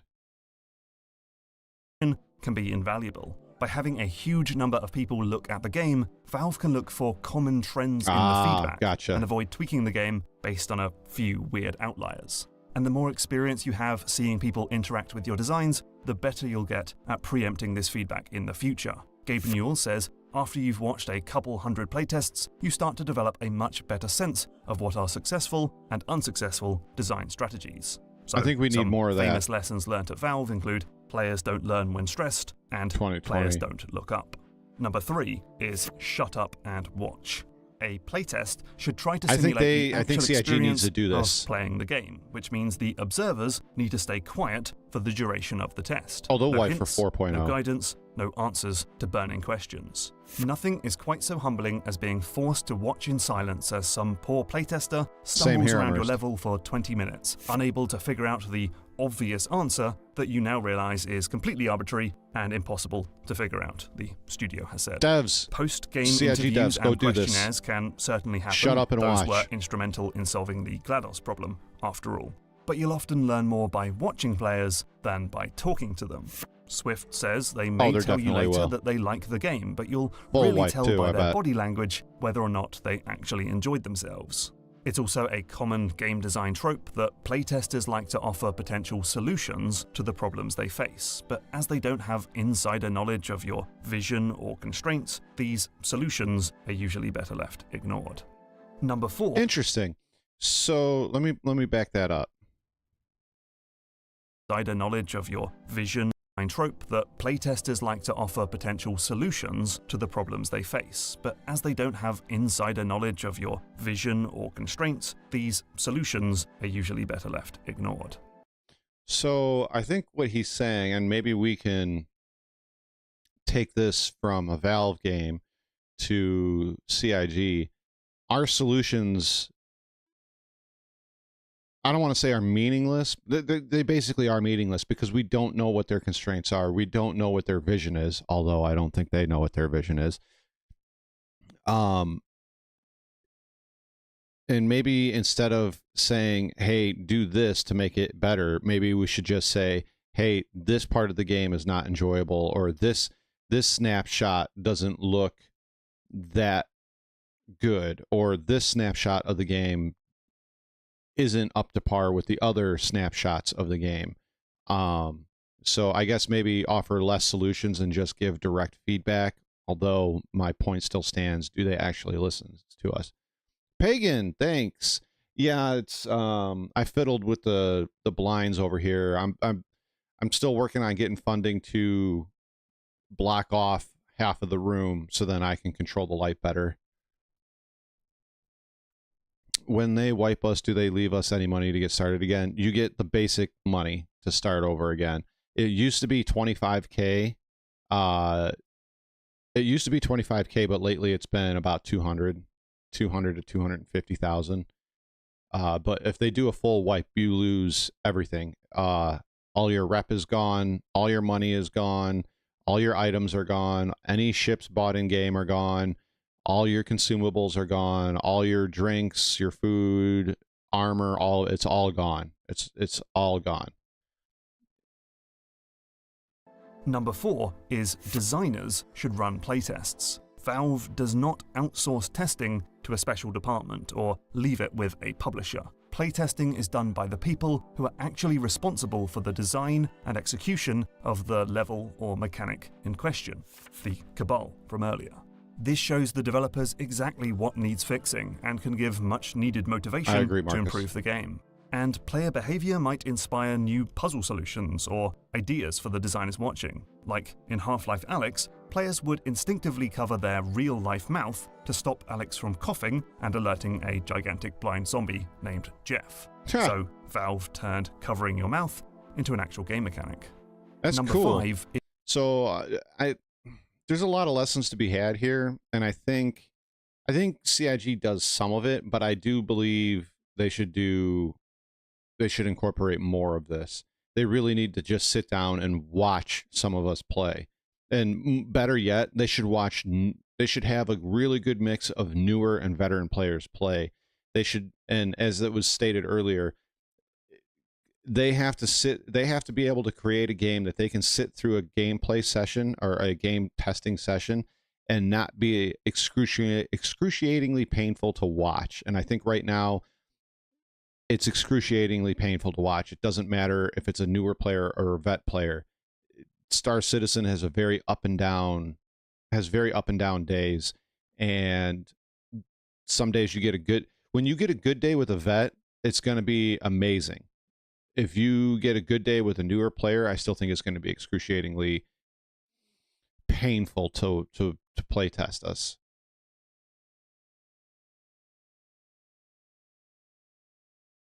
Shame is I never used either of them. I don't know.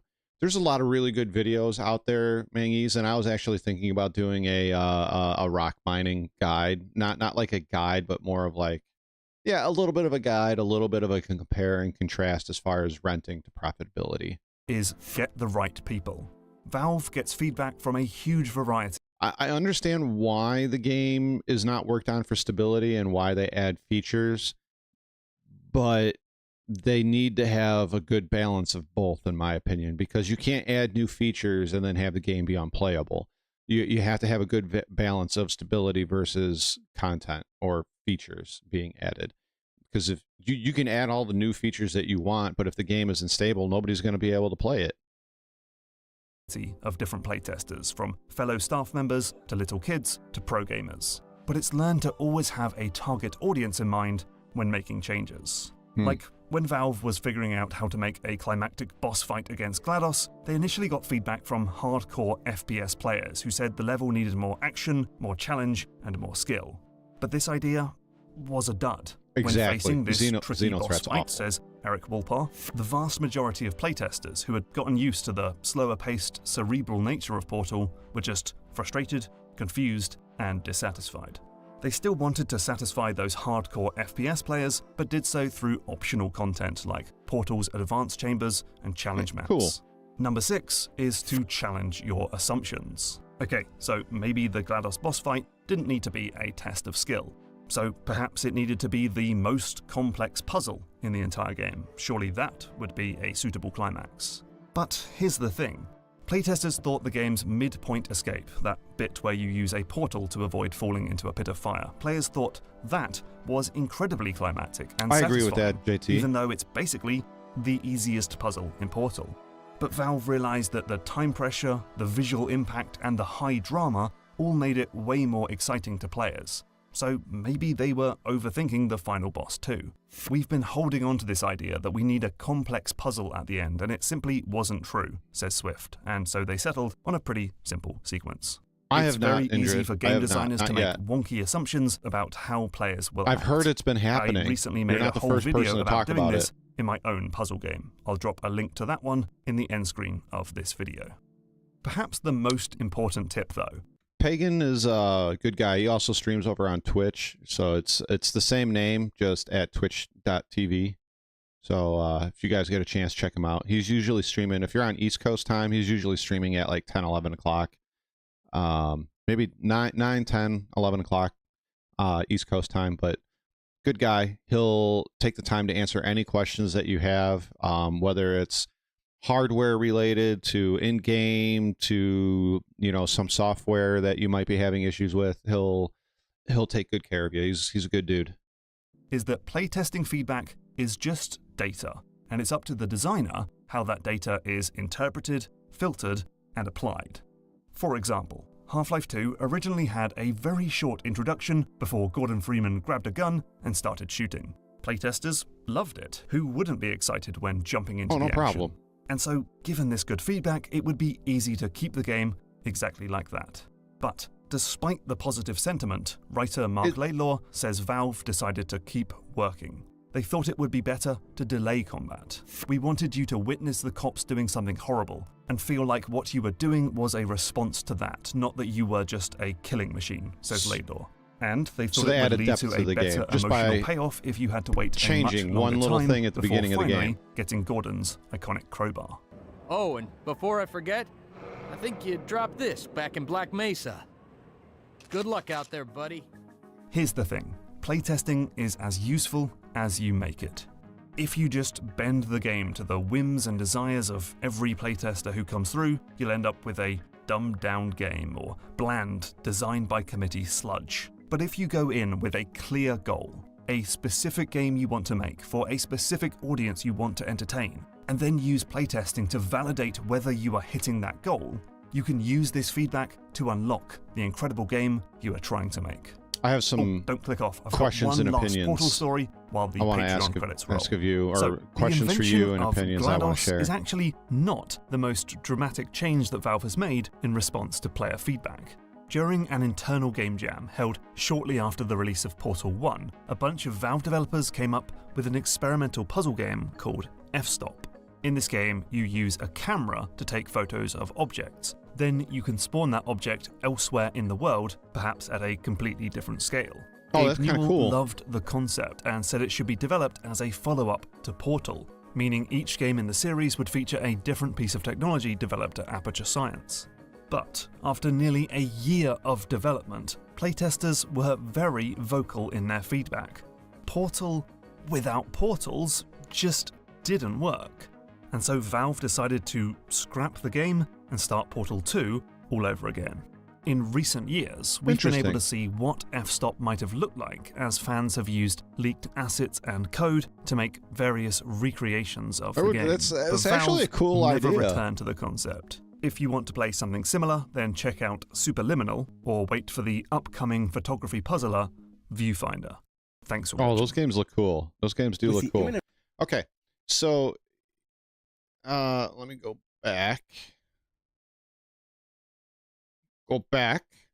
About a year. We are definitely getting a like on that one. I wanted to... game you are trying to make. For a specific audience who comes through, you'll end up with a dumb Let's hit Bend this the part game again. to the whims and desires of every playtester who comes through, you'll end up with a dumbed-down game. So I agree with that. The CIG can't take everything that we say and implement it in the game. There's too many people with too many differing opinions on how these sliced snapshots should work within Star Citizen and how they shouldn't work, et cetera, et cetera.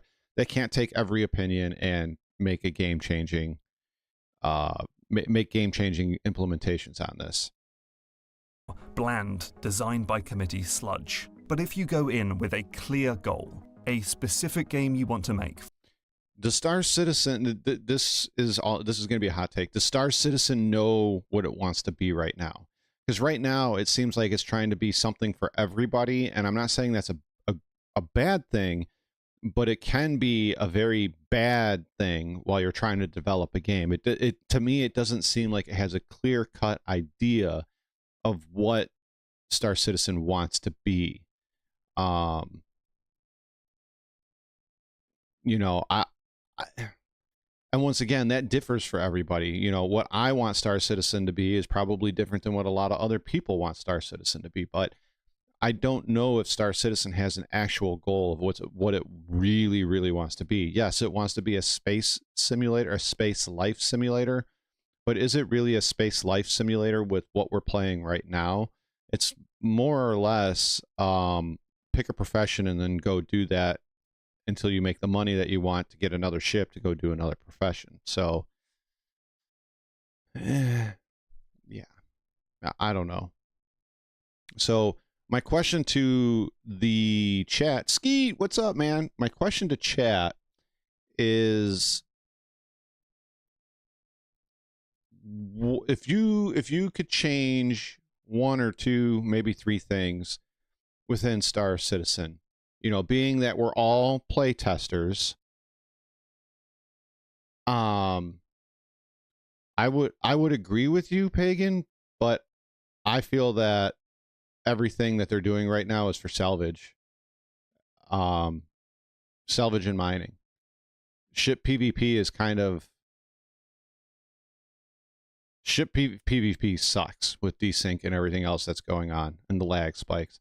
But if we could make some changes right now, let's say we could sit down with the devs, what would be your 1 to 3 things that you would say this needs to change right now? Fix netcode servers. Yeah, I agree.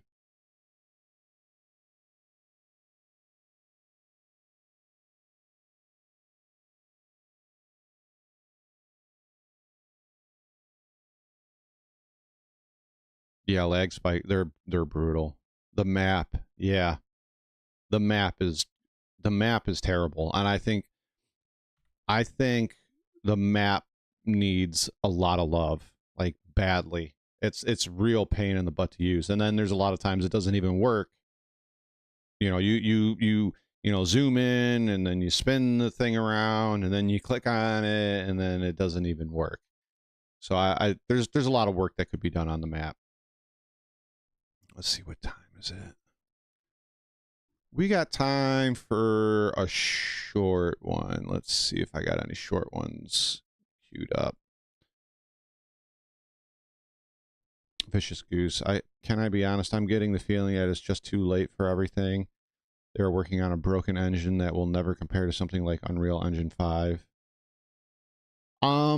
Yes, but by the time the game is functional, gaming will have moved on to something so much better and bigger.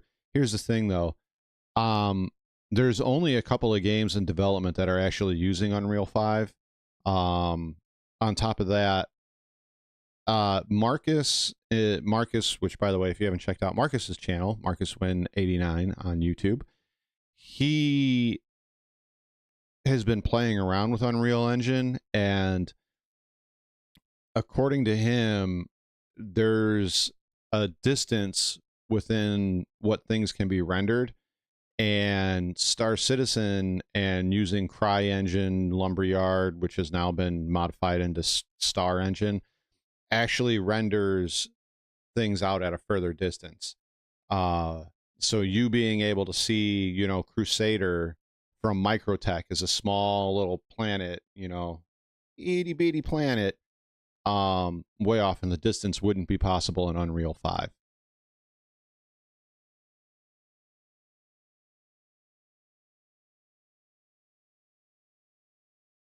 Yeah, Pagan, I feel the exact same way. I feel like a punching bag.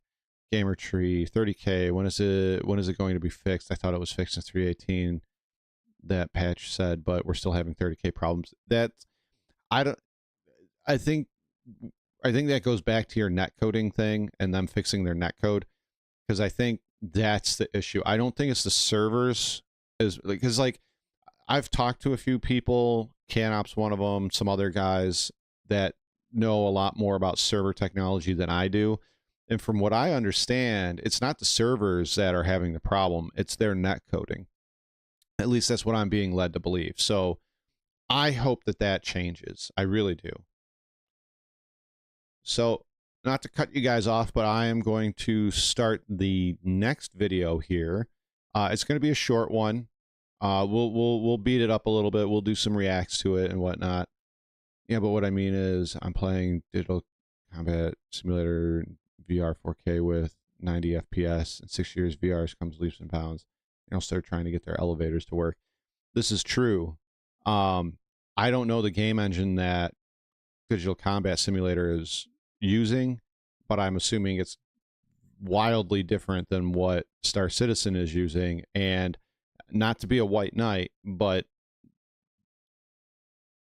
what DCS is processing in the background versus what Star Citizen is processing in the background are two wildly different things, both in scope, scale, and, you know, procedurally generated planets, et cetera, et cetera, et cetera.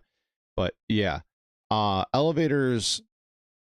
So the biggest problem with the elevators, and I actually watched it, and maybe I'll try to find it and we can react to it another time. But the biggest problems with elevators in Star Citizen is they actually move, versus in other games, the elevators are a miniature load screen. So the big problem that Star Citizen has, oh, and they were designed by Christ Roberts himself. The biggest problem that the elevators have within Star Citizen is that they physically move. And when you physically move two objects together, it creates a world of problems, as we've seen. And I think it should just go to being a mini load screen, but that's just me. That's just me.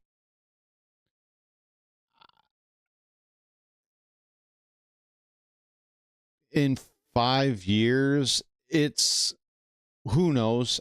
Look, I'm not, Vish, you know me. I'm not trying to defend Star Citizen in any way. I will point out the faults of Star Citizen as quick as the next guy. And I'm not going to stand on a soapbox and say I know everything there is to know about game development, this game versus Star Citizen versus that game. I won't do it, but it's Star Citizen needs to get their shit together, and they need to do it now. If Starfield is coming out, and yes, Starfield is one game, what other games do we not know about that are being developed right now that are in the space genre? You know, I don't want, I want to see this game succeed. I just don't want to see another 2 years go by, 3 years go by, or like you said, 5 years go by, and we're still sitting in the exact same spot with Star Citizen. I hope that doesn't happen. I don't want it to happen. I don't want this game project to stall out and not ever happen, because I think if it succeeds, if we can get it past what it is at now, this will be one of the games that transcends all other games within the sphere of space sims. So, by the way, let me share this video with you guys. I almost forgot to do that. This is Game Maker's Toolkit, and it was Valve's secret weapon. But yeah, that's how I view this. So we're gonna hit the next video. This is by Erad Prime, and it's called Hello there, how's it going? Hey, I was saying, hey, you be quiet for a second. I got to introduce you, dude. This is Erad Prime, Squadron 42. Do people still care about Star Citizen's solo campaign? You guys all know my opinion on this, so let's see what Erad's got to say. I like Erad. Erad's a good dude. I enjoy a good amount of his content.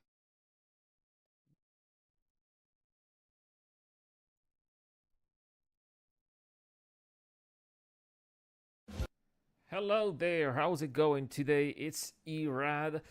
Yeah, I still have COVID. That's why I'm still wearing a mask. Sorry about this, guys. I know that some of you have been bothered.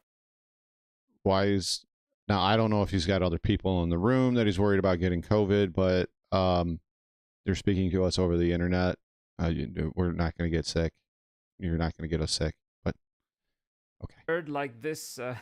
This dude right here who unsubscribed because I'm wearing a mask. Well, I'm wearing a mask because some people in my family, like my kids, for example, have not had COVID. They're safe, and I want to keep them safe. That's why I'm wearing this, because I am streaming in my kids' What's up, room. Mason? I don't have an office. That's the only place I can do that. So that's the reason why I care about them. I want to keep them safe. If you have a problem with this, like this gentleman, please leave. Now, that being said, what are we going to talk about today? We're going to talk about Squadron 42 because yeah, we've got some really salty people about Squadron 42 sometimes, I think, right? And here, I saw it in the comment section. Eventually, I blocked this dude because he's just too salty. He cannot accept that Medic he's for wrong. Christ. Nobody but Chris cares about Squadron. The rest of us just want that hot garbage finished so they can start working on the PU. I hope Squadron fails so that they are forced to focus on the PU. I'm tired of getting robbed. Oh my goodness. I honestly kind of feel the same way as Medic for Christ over there in that comment section. Just finish this hot piece of shit so you can get on to the PU, what I pledged for and what I want to play. Now, I've already done a video on this, and you know, I need more screens. I need more screens. The wife says I can buy a new screen sometime very soon. But anyways, this is my sentiment, and I've already done a video going over the fact that the Squadron 42 was not the original Kickstarter. The PU was, and they even explained back then that the PU was supposed to be a multiplayer game. So yes, let's move on. I want Squadron 42 done just so I can start seeing the quality of life things being brought over to the PU. What a terrible take.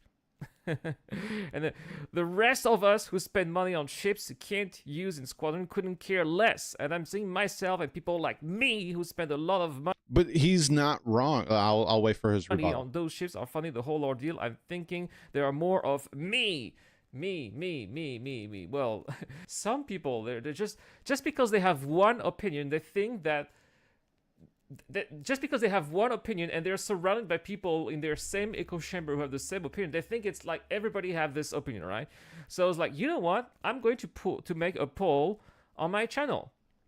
And the poll is very straightforward. Yeah.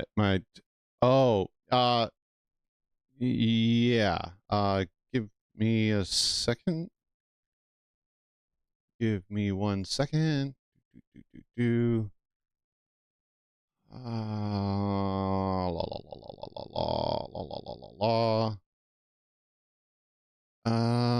Is it in about?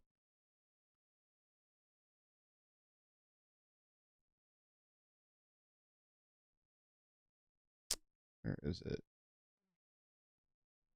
Here we go.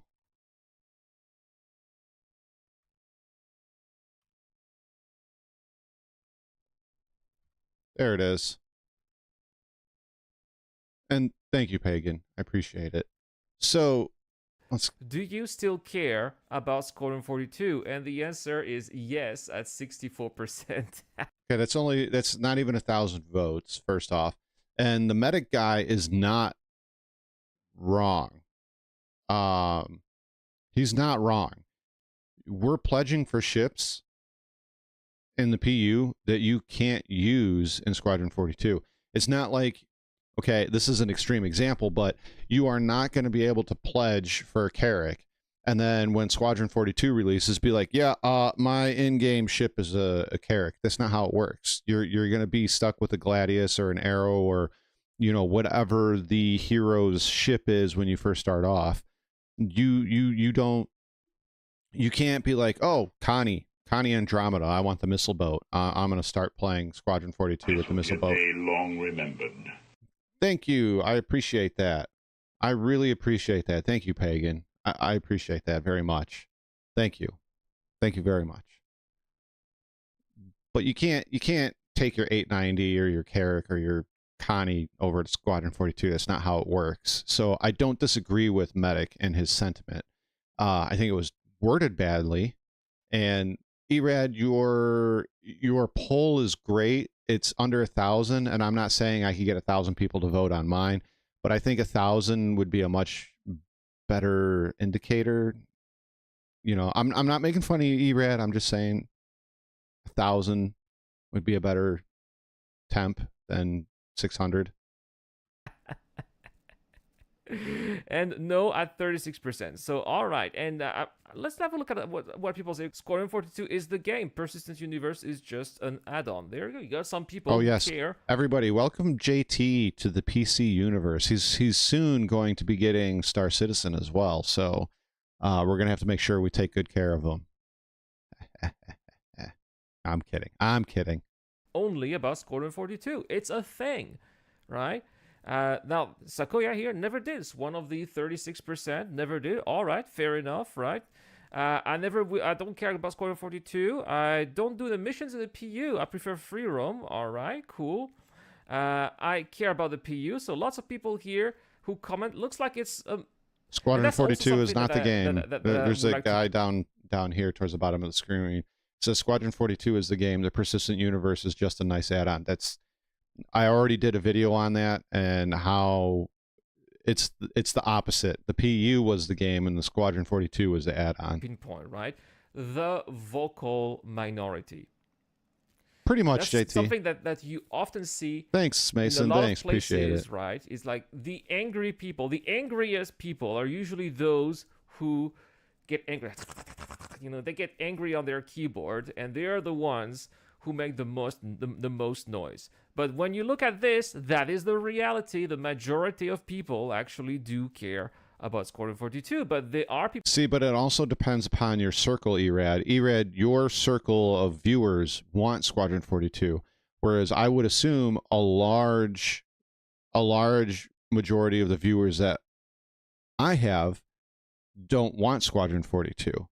So it's also viewer based, Erad. I'm not saying that you're wrong, and I'm not saying that your poll is meaningless or anything like that, but it's also viewer based. You know, your community, the community that you build is going to have a lot of the same opinions that you have. Whereas like the community that I'm building over here may not, some of them probably want Squadron 42, but I would assume some of them don't want Squadron 42. A large majority don't want Squadron 42. We've talked about this at length, and a lot of the viewers over here don't want Squadron 42 or don't care about it, or, you know, whatever. People who don't, they have their own arguments, you know, they explain why. That's totally fine. And that's respectable as long as everybody respects one another and don't insult each other, right? That's totally fine. And I totally get it. Some people are only here for the MMO aspect, and that's great. I mean, because it's true that the experience when Star Citizen is working is wonderful. But there are also a lot of people, like myself included, originally in 2012, when I backed in 2012, that was for Squadron 42 as well. Once you realize how important Squadron 42 is to the development of Star Citizen, it's hard not to care, even if you don't. But why is Squadron 42 eating up all the development of Star Citizen? It doesn't need to be that way. I get really, really, really sick and tired of this argument. We need Squadron 42 to develop Star Citizen, because if we don't have Squadron 42, there can't be Star Citizen. That's not how it works. That's not how game development works. Don't intend to play it. Now, if you are ignorant to this fact, then I can see how it can very easily to wave it off and say, I don't care about that, give me my Star Citizen. But to put into perspective, for those who let go over their head, Squadron 42 is the ripcord. Star Citizen is the parachute. Imagine telling your rigger you don't want to rip your cord anymore. That's about how, but once again, that's how it shakes out. You need your ripcord even if you don't realize it. There we go. We've gone over this. Yes, it's true. A lot of the foundation. Star Citizen is the game. In Star Squadron Citizen 42. come from Squadron 42 is supposed to be an embedded campaign within the persistent universe that you did, and then once you were done, you could go out and do whatever you wanted in the verse. That's the way it was supposed to work, and then eventually it got turned into a separate game. So that's neither here nor there. Squadron 42 is not needed for the PU to be developed. It's not needed. If that game just disappeared, it's not like we can be like, oh well, we have to stop because Squadron 42 stopped. It's not how the game development works. From the development of Squadron 42, absolutely. Antoine here says that he cared in 2016, but probably not now anymore, right? Antoine wanted to answer the call in 2016, right? I don't know if you can see it, but right next to the ERAD's name, right here, this uncanny, with an 8 instead of an A. This guy is an absolute full-on, pardon my language, trollish fuckface, and I see him everywhere in Star Citizen channels, everywhere, and that's about all I got to say about him. CIG can control Squadron 42 much easier, and it has benefits galore. Here says Parker. This is from Decent Rad here. I only care in terms of failing or getting done, so it's out of the way. So it's pretty much the same as what the other guys said. Here, Cool Pure says, the way CIG are about this game needs to be mind-blowing. I still care because I want to see Star Citizen at that level, and Squadron will be something to do in the game, so that's where I would be.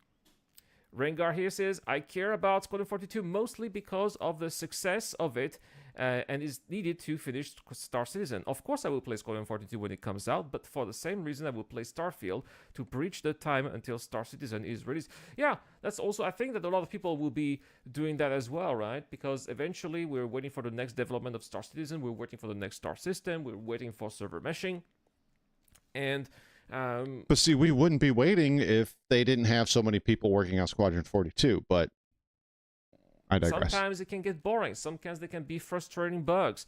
Sometimes you can't get in the game at all, right? Sometimes the servers are broken.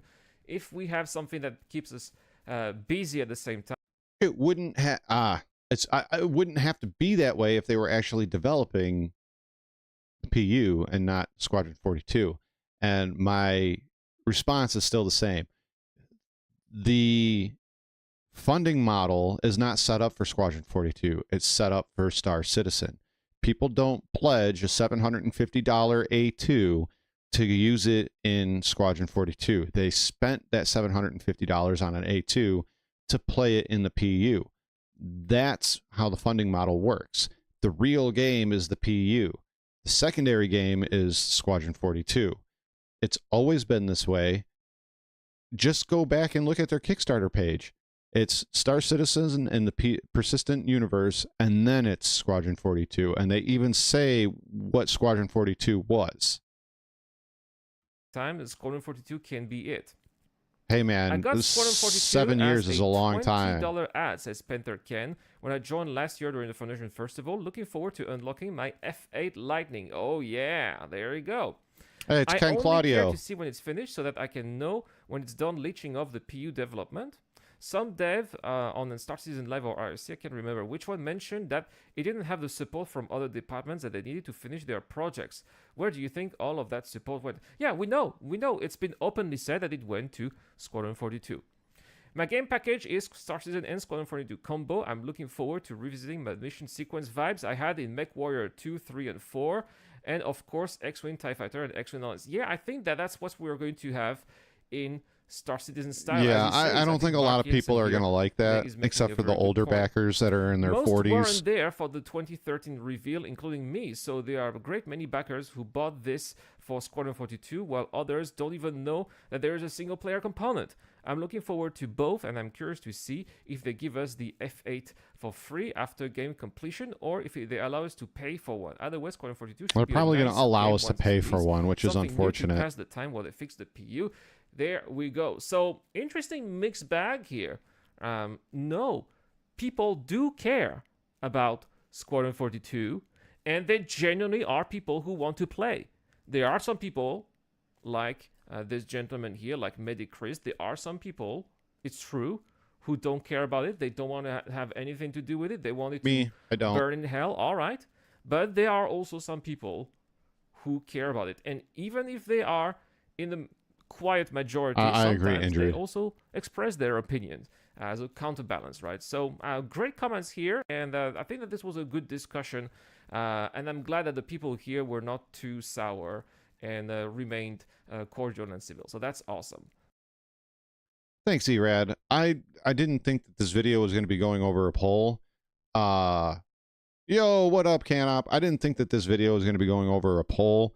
I will give him a like, mostly because it was a somewhat balanced conversation, but I don't think it was a good take. Maybe just because it's so fresh from me doing that video, but this is not I shared the link for Erad's video if you guys want to watch it on your own time and make comments on it or anything like that. Maybe it's because it's so fresh from me making that video, but Squadron 42 was never the main game. Star Citizen and the PU was the main game, and the Squadron 42 was the introductory campaign, or at least it was supposed to be, with some co-op envisioned as well, you know, where your buddies can be wingmen, etc., etc., etc. Yes, make sure you visit twitch.tv.canop__.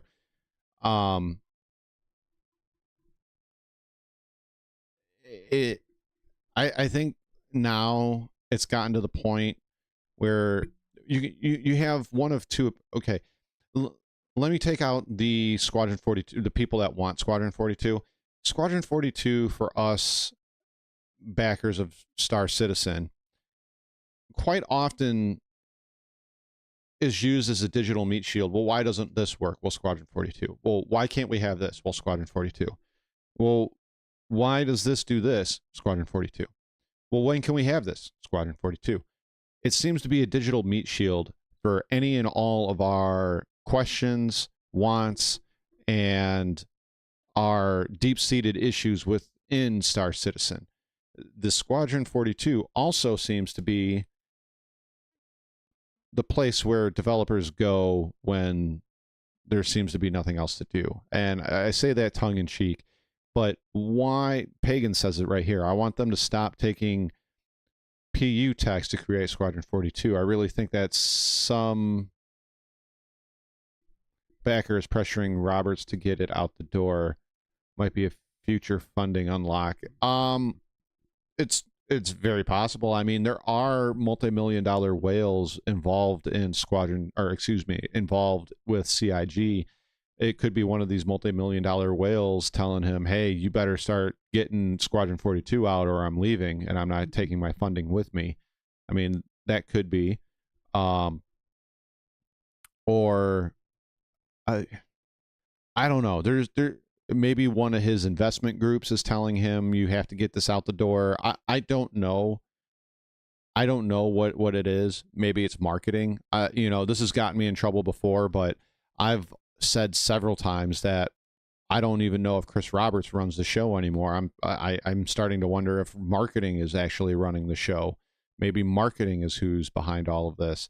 But I believe their business plan is not something we are taking into account seriously enough. Also true, Vish. Also true. I don't know, man. Like, I don't want to beat a dead horse here.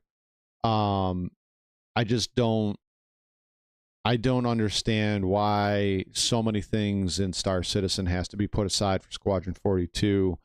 And then when our side is saying, hey, we want more things, whether it's content, features, stability, etc., to be added to Squadron or to Star Citizen in the PU, we're told, well, Squadron 42 has to happen before we can have all of that. And then my counterpoint is, well, then why are we pledging ships? You can't pledge for ships and use them in Squadron 42. So, meh. I don't get it. It's a circular problem. You have people on both sides that want Squadron 42 or want the PU, and then you have that few in the middle that don't care and want both. I think something needs to change, and I'm hoping that Starfield coming out in, what is it, September? Yeah, September. I'm hoping that Starfield in September really lights a fire under these developers' asses, really gets them looking around and saying, we need to get this done. We need to get it done. We need to get it out the door. We've been dragging our feet for far too long. This has got to get done. We've got to get it out. I've heard a rumor everybody hates Chris. Do single-player games make more money than multiplayer games? No, they do not. Are they less risk or more easy to develop? It's some they're I wouldn't say less risk, but they're slightly easier to develop. They're going to be easier to develop than a MMO.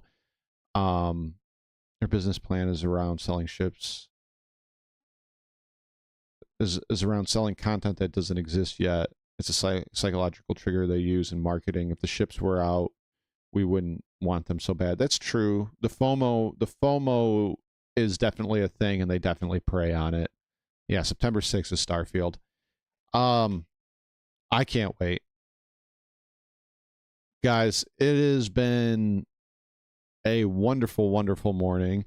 I have got to get lunch going for my kiddos. I got some things I got to take care of, and I'd like to sneak in like an hour or two nap before my shift starts tonight. So before I go, I want to say thank you all for being here. Thank you for the 13 likes. Pagan, thank you so much for the donation. I really appreciate it. Thank you for just thank you all for being here. Really, I appreciate it. Happy 4th of July to those that celebrate within the U.S. Happy birthday, Merca. Guys, if you light off fireworks, be safe.